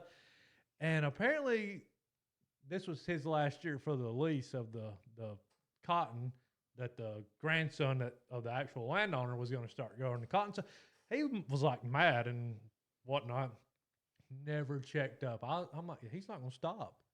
I had to go out there and get my decoy and just go sit in the woods, because if y'all been around a spreader tray, it don't just spread right here. It's flinging that crap, literally. Yeah. And me and Everly like bailed off on the backside of these woods now, and it's coming down. I was like, what the heck? He couldn't just veer a little to the right or something. So I don't know if he did see me or he saw a big freaking Mac with a pile of chicken crap coming at him. I don't know what it was. Well, we'll say the Mac. Either way, if he didn't see me, he was going to see the Mac. It wasn't going to work out, because it was just within just seconds that I noticed the freaking truck coming down. I'm like, yeah. And he drove around our truck. He knows we're out there hunting, and he sees which he might have thought it was a real turkey. He might have been trying to run over the turkey. I don't know what his goal was, but I know he saw me walk out there and get it and then go hide in the woods from the crap he was throwing. But anyways, yeah, that was one that got away, I guess. Y'all feel about them not being like, like I hunt public land. Like, you got to stop hunting at one. How many times they've been gobbling past one, and you're just like... That's why they go. That's why they're gobbling. They know that, 105, ow, that's, well, okay. Well, I've got a story that's not mine, but I'm going to tell it because it's an outlaw kind of story. I'm not going to mention any names, but I went to church with both of these guys, but they're good people, so it's okay. Turkey hunting will make a preacher cross the fence. I don't care. I don't care what he says. If you're a turkey hunter, cross the fence. If you're a turkey hunter and you say you've never crossed the property line, you're a liar. That's right. Well, my father-in-law, and I'll say that much, was on a bird, and he said he was gobbling his head off. He said, but he was hung up and he wouldn't come over to me, but he was getting there, possibly. And he said, it wasn't long. I heard, Camo! He said, daggone, somebody shot my turkey. Well, sure enough, the next Sunday, I guess this was probably on a Saturday. The next day, Sunday, they're at church, and I don't know if I'd started going to this church or not yet. I don't know how long ago it was. But old guy says, man, killed me one yesterday. He said, oh, yeah. He said, yeah. He said, I had one goblin and it got hung up, and then somebody shot it. He said, oh, hey, where at? And he told him, and he said, yeah, that was me. and my father-in-law was kind of, like, that ain't right, Like, he didn't say that, but, he told me, like, he's kind of a by-the-book guy, I mean, whether working or hunting, whatever. Mm-hmm. And not saying he ain't crossed the property line, but he's pretty by the book. And he said, I was driving down the road and I heard him gobbling with my window down. He was gobbling so loud. He said, I just pulled over and called a little bit, and he come right to me and I shot him. He said, well, was he a good one? He said, oh, he's big. And my father-in-law, my father-in-law was like, at church and trying not to, don't want to cause a scene probably, but like, man, what a turn, that could have been mine, and you just driving down the road and heard it and stopped and called and shot it. But I thought it was a great story, and that is a good. That's I don't know. I'm sure there's several that can top it, but that's as far as one that I've been told. That one's kind of up top for me. Me falling in the creek, was a good one on me, but it wasn't. It resulted in no dead birds. You talk about creeks. Y'all know Chase Hanley? I don't think so. Well, Chase has got some property up in Jackson County, and there's 3 or 4 birds there. I think it's Hurricane Creek that runs through it, and it hits the Paint Rock River right there. It's up in Estill Fort.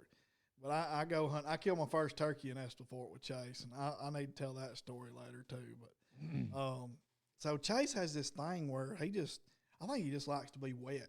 Like if he's a turkey, down in that valley, that creek turns and bends and does all kinds of stuff. And I think he just goes just to be crossing the creeks, I always make fun of him and give him a hard time because like they've got this swinging bridge, and I tell him he's scared of the swinging bridge because he'd rather cross the creek where it's chest deep instead of crossing across the swinging bridge, But he got me one year, we was crossing the creek, and I stopped and I pulled garbage bags out of my vest, because I don't like my boots to be, I don't like my feet wet and all that stuff, So I pulled the garbage bags out, and him and another one of my buddies, they start giggling and get their phones out and recording me about, but yeah, old Chase, he likes to cross the creeks. Well, I may go get a saw and just cut me a tree to fall over that creek because I'm sure it's about to start raining again, and that'd save me a whole lot of problems. And it gets cold when it's still cold. Yeah, in the mornings and early spring, it still ain't my favorite time of year just yet. It's getting close. But, so I'm gonna tell you the story about my first turkey kill. 'Cause I'd been hunting for a couple years before I killed one. And so me and Jason Dindy, we always called him Hog. We go with Chase and stay in his cabin. And he's like, look, I know where this bird's going to be. He said, the only problem is, he said, we need a blind to kill it because the land that they had down in the valley, they let a farmer run his cattle on it during turkey season.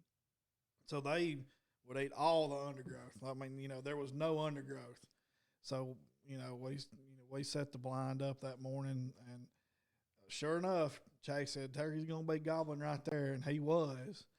And the hens were across the way from us, and the turkey was behind us, so it worked out perfect. But he flew down. I watched him fly down. He come running to our decoy, and I shot and killed him, and old Chase is over there trying to unzip the blind, and anybody that knows Jason knows he's a little on the clumsy side, Well, Jason, he gets tired of just watching Chase try to unzip that blind. He takes that whole blind and just throws it off of us, Like he looks like, Sasquatch, and throws it. But it was funny because, like, Chase, he took the blind down there this morning. We got down there, he said, which one of y'all got the chairs? I said, well, we didn't get no chairs. There wasn't no chairs. So we're sitting in that blind on our knees. Thank God it was one of them quick, off the roost hunts. That worked out for that. Man, it was a good time, and I just remember that's the funniest. He watching Hog throw that blind up off of That's funny. It was good though. Well, shoot. What about your first kill? You remember it like it was yesterday? Oh yeah, man. Me and Josh Brown, Josh. Yeah. Man, me and Josh, we went. It was at that same land that I almost thought I got killed by a snake. But we went down there the night before, found a shed. That was the first shed I ever found too. Same time. But we go and we're it's on this little field down the bottom. We've been hunting this same field for years now. But there was two gobbling up here, and I just bought them ANX decoys. Like, we gotta use them. Yeah. I know they're good. I've been watching them on TV. They're good. And we put them out, and these two gobble. They gobble. I watch them fly out. They come up down the road. We're in the back of the green field, and there's two of them.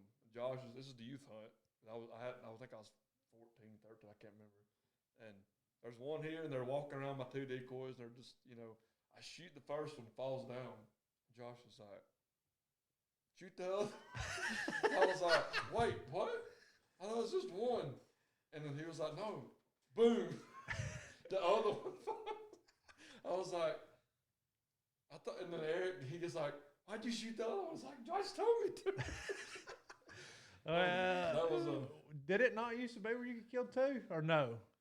I never had to worry about it, but like, I don't know. Last week? No, like 13 years ago now. Dates aren't important. Yeah. What about your first turkey? Do you remember back in the 50s? No way he remembers. It was the 50s. Was it the 60s or 50s? Kids. Was it the 50s or 60s you killed your first turkey? On the surfboard, right? I was with my daddy, and at Guttersville. We had one hung up, and we couldn't get him to come in for nothing. And so he said, hold on. And he belly crawled back in the woods about 40 yards. And he started calling. Because turkeys, they move a lot. Yeah. And if you're calling and calling all day from the same place, you probably ain't going to kill a turkey. So he went about 40 yards back. And then he said, you stay right behind this tree. So instead of being in front of the tree, I was behind the tree, and I could hear my daddy saying, hey, what are you doing? Jump out and shoot him. Jump out and shoot him. So I couldn't tell where he was or anything. So I literally just jumped out and shot him. And he was flopping and everything. And then I picked him up and go, beat the snot out of him. Yeah, oh yeah. So, but I was so excited, about it. Avery's first bird. I think he's only killed one, maybe. But my cousin's mother-in-law's got like 90-something acres in Royal, or in between Susan Moore and Aniana, I guess. Yeah. And I'd never stepped foot on this property. And my cousin ain't a hunter, so he didn't know really. We knew about the same. It was his mother-in-law's, but we knew about the same about the property. And I said, let's go. And they said, you want to go tomorrow? It was first or second weekend. And I said, all right. So it was me and Sambo was going to call. And Avery hadn't killed one. And John, this is my cousin don't hunt, period. I think he had some black sweatpants on. And I was kind of embarrassed. But I was like, whatever, it's close enough. There's black in most camouflage, I guess. But so we walk this property, find a fence. So, okay, this is probably the property line, Well, we just start walking, left and calling. Sure enough, we strike one up. I'm like, okay. Well, we look, and somebody deer hunted that property, and they had a shooting house over there. And I was like, y'all just go set. I hated telling them that. But y'all go set in the shooting house. No more than you look stupid over here. But just go set in the shooting house, and we'll work these birds to you. So Sambo was on one side of the shooting house of them. I was on the other, just trying to, get this bird in. Well, I may have been on the right side. I think I was, because Avery and them was over here. And I'm sitting there, and I'm calling, and he's hammering. And I look, and I see him. He's walking about 5 feet, stopping and turning and walking 5. It's just a very short, hung up. And I'm like, okay. He's closer to me. I'm going to shoot this bird, So this was, I don't know where the recording is, but I had it we wasn't seeing nothing, but I had it sitting on the ground, listening. And finally, I think it was like at number 18 or 20 minutes into the recording, he breaks. For whatever reason, he breaks, and he's coming. And he's coming to me. He ain't going to the ones that I wanted to, but I'm like, that's fine. And I click my safety off. You can hear it literally in the video. You hear click. I didn't pull the trigger. And I know this bird's not close enough for Avery or my cousin to shoot at. And I'm like, and I hear him, whoo! And I see this bird going this way. And I'm like, no, what are you doing? And I look, and there's one up here on the field in front of the shooting house, never made a sound. My cousin says, Avery, you going to shoot that bird? Sure enough, we literally almost doubled on a complete accident. And it shot a whole different bird than all of us was focused over here because he'd been gobbling. Right. And then my cousin, for whatever reason, was like, what about that bird right there? And sure enough, but I was like, do y'all realize how close that we almost came to a legit accident? Like, it was within 2 seconds. I clicked my safety, 2 seconds. I went back and boom! And I was like, no, dude, you missed. He's like, no, it's right here. I was like, okay. So that was, I was like, well, that's pretty sweet. I'm kind of sad, but we got one. That same thing kind of happened to me. I was on the Wounded Warriors hunt. We were in York down at Kyle Bennett's hunting club, and I had the hunter I had with me, Mr. Bill. We called him Wild Bill. He was a Vietnam and Korean vet. God rest his soul, he died the October after last turkey season before last. So I've got him and poor old Mr. Bill, you know, he was in his 70s. He had hip problems, knee problems. So I couldn't go far with him, you know. So anyways, we had worked this turkey the morning before, and Mr. Bill, he told me that first morning, he said, son, you know, he's never really had turkey hunted and knew what he said, son, you call way too much. He said, you make sounds I've never heard a turkey make. I'm like, well, thanks, Mr. Bill, you know, whatever. But, I don't know if that's a compliment or not. But Matt Brannon and Farmer and Kyle and all them, they making fun of me and giving me a hard time, you know. Well, I go back at lunch that day and I watched some turkeys, and I knew these turkeys were roosting over there, and there was multiple gobblers over there. So I go over there and I top this hill. Well, there was a fresh cutover with a green field in the middle of it. And I'm standing on the wood line and I'm watching these turkeys go to this field. I said, all right. So I go back to camp and get Matt. I said, hey, I think we can kill a turkey right here. I said, but there's nowhere to get. I mean, it's a bald cutover. There was one blowdown, and I knew that Mr. Bill couldn't sit there long enough to be able to kill a turkey right there. So me and Matt put up a blind for him because, like, literally I carried him to the blind in the side-by-side that morning. We left an hour early just to get him, and he walked maybe 20 yards and got in the blind. And I went and parked the side-by-side on the property line in the woods. There was woods there, and I parked it there so it'd be hid. Well, the turkey I was wanting to kill, he started gobbling across the cutover about 300 yards from us. So, all right, I said, well, if he does what he done yesterday morning, because we watched him from the other hillside go to this green field that morning, I said, if he does that, it's game on, Mr. Bell. Well, of course, hen flies down, he flies down. They walked to the green field we were sitting on the morning before. That sounds right. And I said, God, well, I'm sitting there looking at them through my binoculars, and this was the only turkey gobbling that morning. And I'm kind of turned this way, watching this turkey, looking through my binoculars. Mr. Bill hits me on the leg. He said, what about this one? Can I shoot this turkey right here? And I just eased my binoculars down like I said, golly. I said, all right, Mr. Bill, before I ever got whenever out of my boom.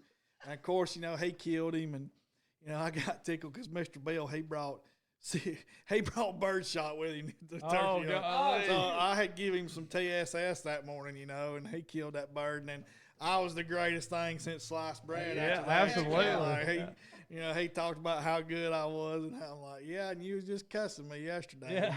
But it was a challenge. That was probably the most challenging person I've ever had to carry hunting. Like, I thought there was no way. There's no way this is gonna happen. We got 3 days to make this happen. There's no way.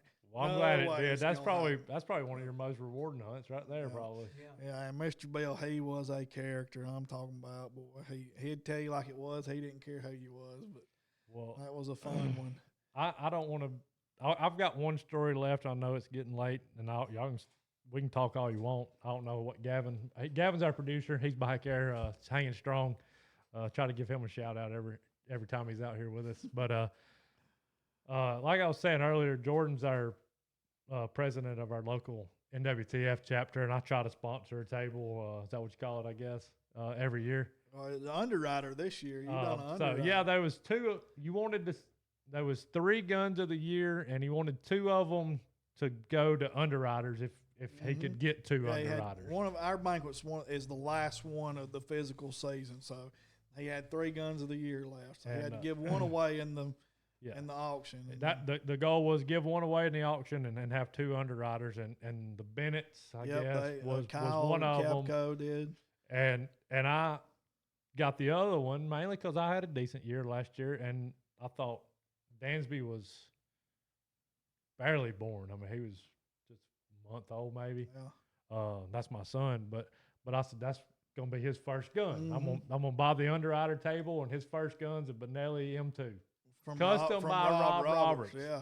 So with that being said, anybody on Spotify can't see this, but here is that gun with the tag still on it. It's never been fired. I'm gonna lay it right here.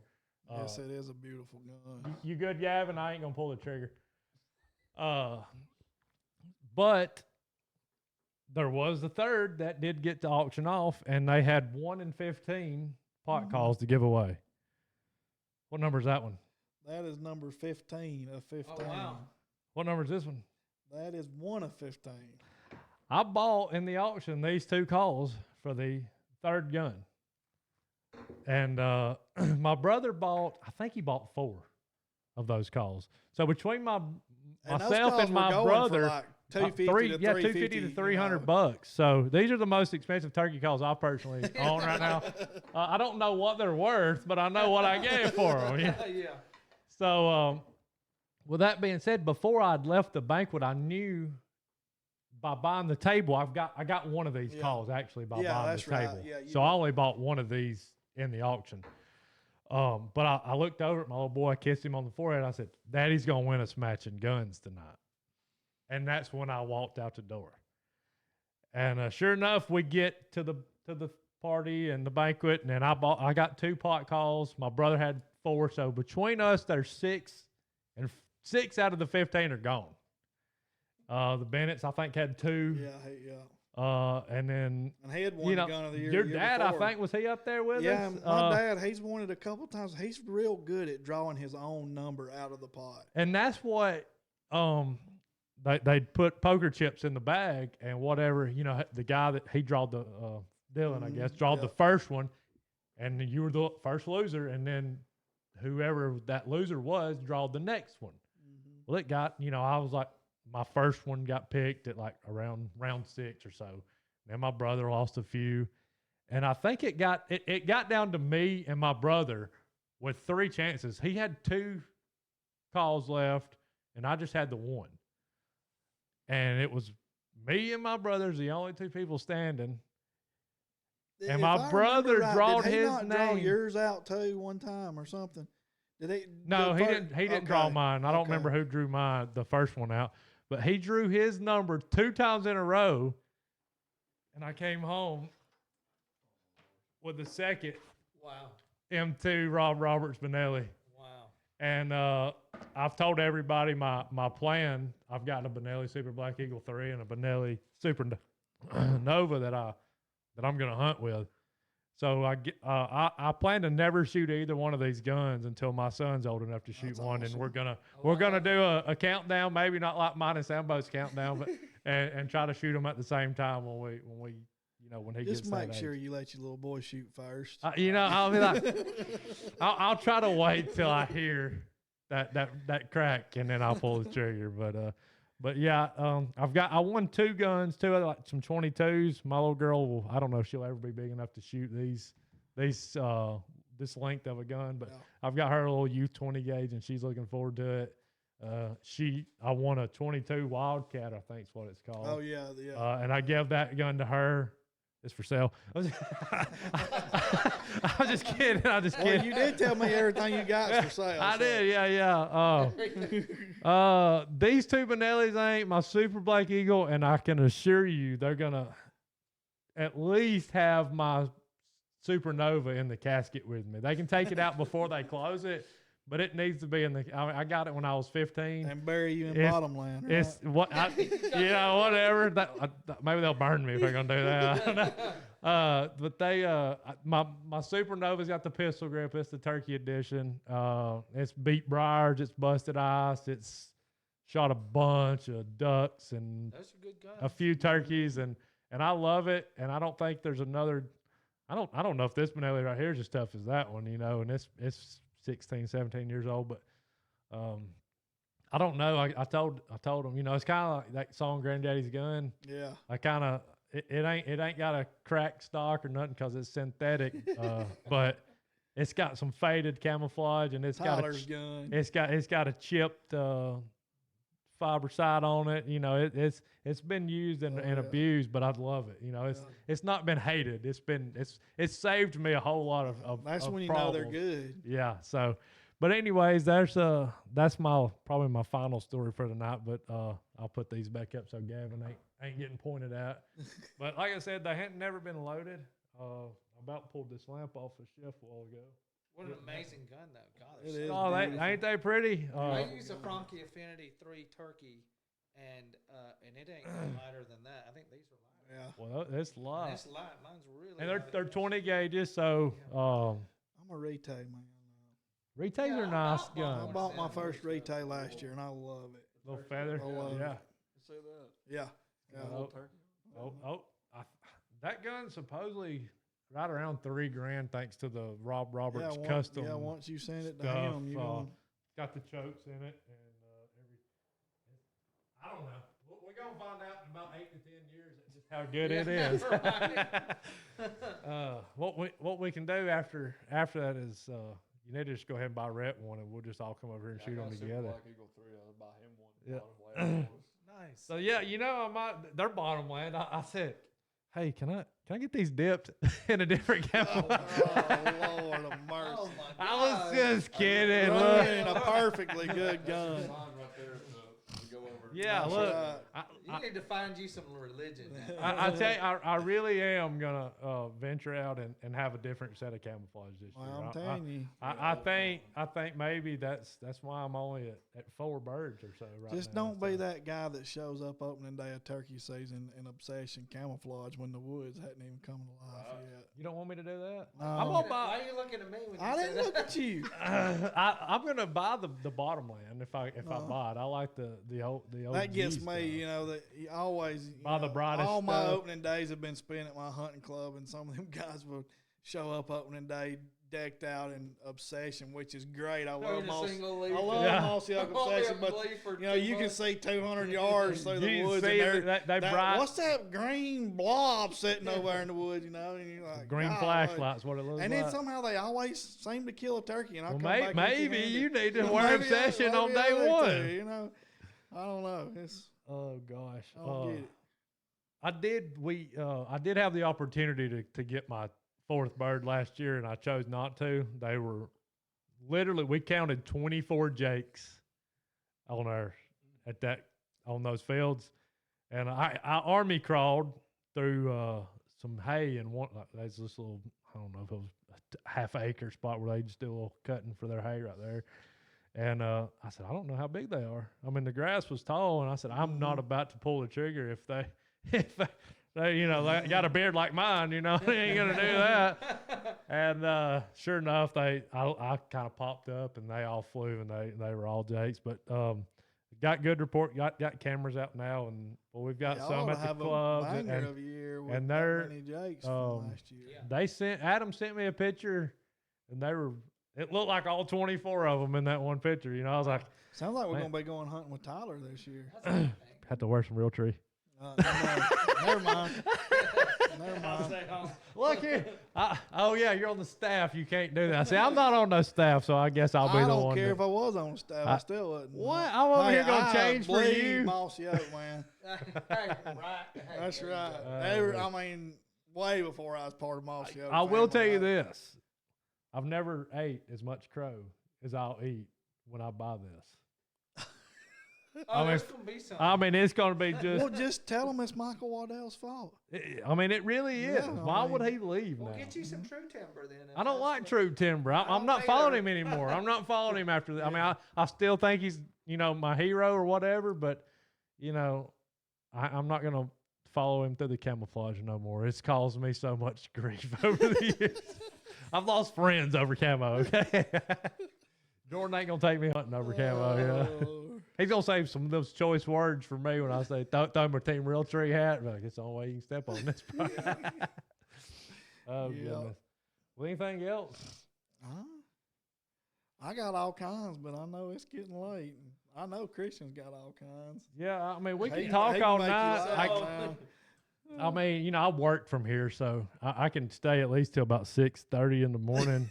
But I know Clay said he's in the process of moving houses. Yeah, that's rough. so- that ain't no fun. He's probably like, man, she's wondering where the heck I'm at. She's over there. She has moved the last box. She's wanting to move, Yeah. but she's probably about to move another one, and she's gonna say some of those choice words because Clay's still, and he ain't got no service in here. So I mean, Yeah, I got to sleep beside her tonight. Yeah. You might. Well, You might not. Where's the couch? Which house is the couch in? No, we got all that moved. It's just getting everything in the house. Well, are y'all living in the new house now? Okay. Yeah. So as long as the couch is in the new house, I you. just cleaned the couch off before I came over here. So There you I go. got it. That good. that Oh might be man, where No, you're at tonight. I would feel like this much bad if Clay tells me next Sunday or texts me after a while. I'm like, man, she's got my pillow already on the couch when I got on. And she said she wasn't moving no more boxes, but she did move a pillow. There's a blanket there. Yeah, a small one, barely covering his toes. Yeah, when you cover up and your toes are sticking out. Yeah. I've got one blanket. You know, I'm 6'2". I've got one blanket that I can cover up like decent. You know, I feel secure under my safety blankets. There's only one made, and I got it. The rest of them are all like, they're all for kids, I guess, or women. I don't know. My wife has 25 blankets. I got to use 2 or 3 of them though to cover up with. you? You know, Yeah. this one's like it's like an 8-footer. You know, I don't see many like that. Every year we go to Gatlinburg, she says, "Oh, I need to go to Vera Bradley and get a new Get blanket." another I'm like, blanket? you just got one last year. What do you need to know? But then she's like, "Well, how many times did you need to go turkey hunting one more time last You year?" got that right. Okay, baby, get 2 Vera blankets. Vera That's Bradley, like, yeah. she doesn't know the combination of my safe, and it'll probably stay like that. And yeah, I need to get a new safe. As y'all see, they're just strolled out right here. And I try to keep it locked up in here, but a fire or something would just really just really ruin my whole life. Because I probably don't have half the serial numbers right or even wrote down. Oh gosh. Sweet Home Calls is who I'm gonna give a little shout out to. We did our first giveaway for reaching 100 subscribers on our YouTube channel, this is episode 8. We've got 5 of them published, I think. So I don't know. I feel like we went from 74 subscribers before the last video we posted. Now we're at 117. Is that right? So it's we're growing. It's always going to be something different. I like turkey talks. I like, last week I had the Navy SEAL. I met another former Navy SEAL last night. I've already done some reaching out, seeing what I can do to get him. He's been on some big podcasts. He has his own podcast too. But he does, I went and met him at a church. He got saved in Germany in some barracks that were haunted by demons, and like, I don't know how I feel about that, but he said, we're 4 Navy SEALs. 4 Navies, that's all that's in these barracks. Navy SEALs, you think those are the most, relentless dudes. They're not scared of nothing. He said, before long, we went from sleeping in 2 rooms, two to each room. He said all 4 of us was in the same room, still not sleeping. And he said, I'd done everything. We do all this. He said, and my brother was a Christian. He said, so I called him. He said, dude, there's some kind of demon, possession, something going on here. He said, we hear things at night. And that, like, we talk about it slightly amongst ourselves, but it's not like, did y'all hear like chain rat? You know what? It was like, something ain't right about this place. That was as much in depth as they would go, because they didn't want to just be like, okay, we're getting creeped out. But he said, I talked to my brother. He said, yeah. He said, I'm going to give my pastor your phone number, and he's going to call you. He said, okay. So he said the next day, he said, the pastor called me. He said, we're in Germany, and he's over here in Georgia. And he said, well, tell me a little bit about what you got, Chad. And he said, well, we got this. Something's going on over here, and it's keeping us up for weeks. We're Navy SEALs. We don't sleep much, but it's not because we're scared. That's not why we don't sleep. And he said, well, all right. He said, that ain't no problem. And Chad said, ain't no problem. He said, no, I don't think this guy even knows what I just said, Yeah. He said, if you don't care, put your phone on speakerphone. And he said, I've done it with the other 3 guys. They wasn't in there. He said, I didn't want them to think I was an idiot, But he said, we were at our wits' end. We'd tried everything. He said, so why not try Jesus, He said, so this preacher starts praying, and he wanted me to walk the halls of this barrack. He said, so I walked the halls while he prayed on speakerphone. And he said, all right. He said, I hope hope y'all get some rest tonight, Chad. He said, ain't no way. ain't no way this is going to work. He said, I'd already started reading the Bibles because we'd run out of options on just anything. We'd staying up all night. So that's kind of what led me to calling my brother was, I was trying to figure out, if there's a real thing as the devil. And he said, the most peaceful night we ever had that night. Yeah. And he said, if that don't make, open your eyes to knowing. Yeah. He said, I got saved at those barracks in Germany. That's awesome. And he said, I think it was 2012. So I heard him talk last night, and he said, I was, I went through a lot of stuff, done a lot of crazy things. I was mean. I was just hateful. He said, but tell you what, when God, when it's time, when He wants to get your attention, He'll put a demon in some barracks in Germany, and scare some Navy SEALs slapped to death. So I'm reached out to him, which it was pretty funny. Jared Hudson, that was here last week, called me, which I He's a good old boy. I puffed up when he called me. I was walking around like I was, the turkey was a 12, 13-inch beard, after that. And I said, I'm about to meet one of your brothers. He said, who's that? I said, Chad, right? He said, I've never met Chad, but I like him. I've been following him, and I think he's got a good story. He said, you going to meet him? I said, yeah. He said, see if you can get me in touch with him.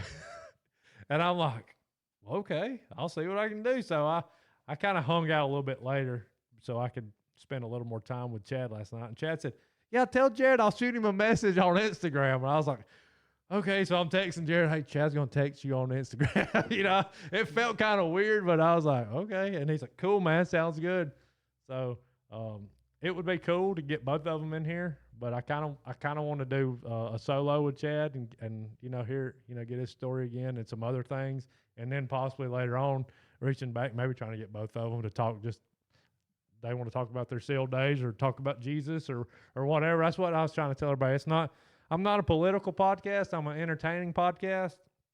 I don't want nobody to leave here crying because they're sad. I don't want you to leave listening crying because we left a sad story. I mean, we may talk about, my dead grandpa or something, one day, and it might be a little emotional. But for the most part, I want it to be uplifting and funny or whatever.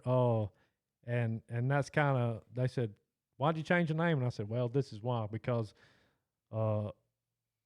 one day might be, religious, spiritual or whatever. One day it might be turkey talks and the lies part, I guess. Yeah. And then, the legends part was I had a Navy SEAL here the other night. I mean, you got to have that. And I said, who knows what it's going to be? I don't really want to be political, but, that was kind of, he's running for U.S. Senate. I think he's a great dude. He's godly, man, God-fearing, and got a great story. So if y'all want to check out Jared, I'm going to give him another shout out. Sweet Home Calls is somebody that if you turkey hunt, Jordan Watts is his Facebook page, and then I think he's got the Sweet Home Custom Calls page as well, right? Yep, no website, just Facebook. Just Facebook. Word of mouth. Hey, we're going to do a giveaway. Our next giveaway, I've got some like crappie lures, and I'm going to have some of his calls and maybe a hat or two from I don't know who yet, but I'm going to try to have a little like outdoors basket, I guess, for my next giveaway. Don't know exactly what I'm going to want, or as a goal for me to have our next giveaway. We'll talk about that, later in the week, but I like having goals. I like meeting those goals, and maybe with the y'all stories tonight, we're gonna make plenty of clips out of all this. I'm sure there'll be some good snake story clips in here. No telling what kind of footage we'll get, but I've enjoyed it. I'm glad y'all got to come. I hate some of the other guys didn't come, but we may get Clay in trouble. But I think he's had a good time hearing these two tell lies all night. The ladies from the Sunday school want to come. Oh, really? And I said, well, that'd be good. We got lies right in the middle. And boy, one of them, Julie Bright, she was the one, she put the mad face on there when I said that. And I was like, of all people, Julie Bright is going to be the one that gets mad about me calling him a liar. She's not, as far as I know, she's not a liar, but she's kind of, how she is. She's kind of loud, and I love Julie. She she thinks the world of Everly too, and I like that. But it's funny that she was the one that put that mad face on there. Well, she was just being funny too, you know. But I told Kelly today, I said, it works out perfect. The new name change fits perfect for the Sunday school ladies class. And I don't know how many of y'all are wanting to be on camera, but we'll, you know, that's 4 mics. We'll get y'all in here to tell y'all's lie. I said, there's some whiskey in the background. Is that a problem? She, oh no, we're mostly Southern Baptists anyway. So, that could have been a part I added. I don't know if Kelly said that or not, but anyway, I don't think she wanted me to open it, but you know, it's going to be here for the show anyways. But anyways, I hope y'all had a good time. Anything else? I appreciate you having me on here. I've got several sort of hunting related pages. I got a Mr. Fox Turkey Vest Conservators page. There's a lot of people. Some Hazes are on there. The Turkey Fans page. What I would say about this and everything, and I think you're really doing a great job. Is keeping God front and center. I think when you do that, and you find that in turkey hunting, I think more than any other type of hunting, but as long as you're keeping God front and center of everything, you're going to be successful. This will be successful. Everything you do will be successful. So I appreciate that you're sort of leading with your faith and everything. I think that's incredibly important, and I wish more people in this world did that, because there would be so much less division and hatred and that kind of thing. And if people would just, adhere to that faith. And, Well, yeah, I mean, and that's what somebody did say. You know, so far you've had clean talks, and I said, oh gosh, I just can't get none of those Alabama Power guys in here. It's gonna change the whole podcast. But anyway, we'll get Gavin to just please, because I know they want to come, and I've got some stories, and I'm like, oh gosh, this lady I went to church with, yeah, I like it. It's good, and you've got godly people on there. But like, yeah, this mother, okay, he can't come to this one, or I'll just have to make sure she don't get an invite to that link or what. Yeah, that's right. We'll clean it up. But yeah, I appreciate those words, and I love this. I wanted to do stand-up comedy. That's what led to this. Oh wow! But I felt like I'd forget, and then I'd get stage fright, or maybe I'd get stage fright and then I'd forget. And then my brother, of all people, was like, yeah, hey, I was going to go to that place in Huntsville and do stand-up live. I'd made some notes, and then I lost my notebook. And that's kind of how I well, just make some notes. I said, I bought 3 notebooks and can't find any of them. And they're full of great stuff, but I can't find none of them. But he said, oh, we're going to come. I said, oh, y'all are coming? He said, yeah, we're just going to stand back there and just boo the whole time. I'm like, oh, my gosh, what kind of family do I have, Yeah, so I was like, you know what? I can get back here and just bullcrap with some friends, some people I don't know, whatever, and I feel like we've laughed a pretty good bit tonight. Yeah. I don't know if anybody else is going to have a good time with it, but I've enjoyed it. This one, everybody's like, man, they're too long. I'm like, well, they if you listen to Sean Ryan, he's got 6-hour episodes, in case y'all don't know that. I don't know if I'll ever have a 6-hour interview or an episode, but we might. I think he's hiring a new producer, and I told Gavin, I was like, that could be a way for us in the Sean Ryan show, but don't get any ideas. Don't go apply for that. But with that being said, we're trying hard, and we want it to be fun and different.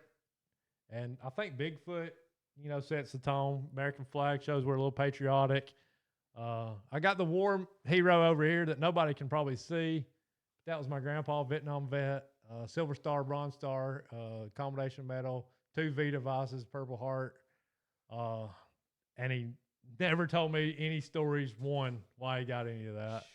But, that's okay. I wish we would have hunted, but I think the whole war impacted him. He didn't hunt. My dad don't hunt, so we're going to try to change that. But does your dad hunt? with you? Killed him. Me and him killed it. I called him up his first turkey he killed last year. So How was that? Was that a great feeling? I feel like it's going to be we don't have anything in common. Like we played ball. We threw ball every day, and then I graduated. And I call him now, but Dad, you want to come throw? He's gosh, Tyler, you're 35. But Everly can't catch the football as good as I'd like for somebody to catch it and throw back. But I'm like, well, I don't like mechanicking. I don't really like working. That's kind of what he does is work some and cows. I don't like cows. That's nasty. Well, I'm gonna try to get him on his first turkey. Nice. So we're gonna try to find something else that we're in common with maybe and go from there. But what else? Am I missing something important? Are y'all? No, I'm just glad. I've had a blast tonight. I appreciate you letting me come. I know Jordan said he was nervous, and Clay was nervous. Christian said he's been on 3 or 4 of these before. I put whiskey in his glass, and he's got tequila in his, and that's what saves the whole world. You know, we're good to go. That's a joke. I don't know. But they both said they were nervous. I said, well, I can handle that. We can. But usually, once you get started talking, telling stories, you don't even forget about the whole microphone. All we're missing is the campfire. That'd be a good one. We need to do an outdoor podcast one day. That'd be sweet. Have the little fire in the background. That'd be something we do later. Get y'all back out here for that. Well, with that being said, we're going to end episode 008. Y'all be safe, be careful, behave, don't do anything illegal, immoral, and ethical, and just plain stupid. Thanks, guys.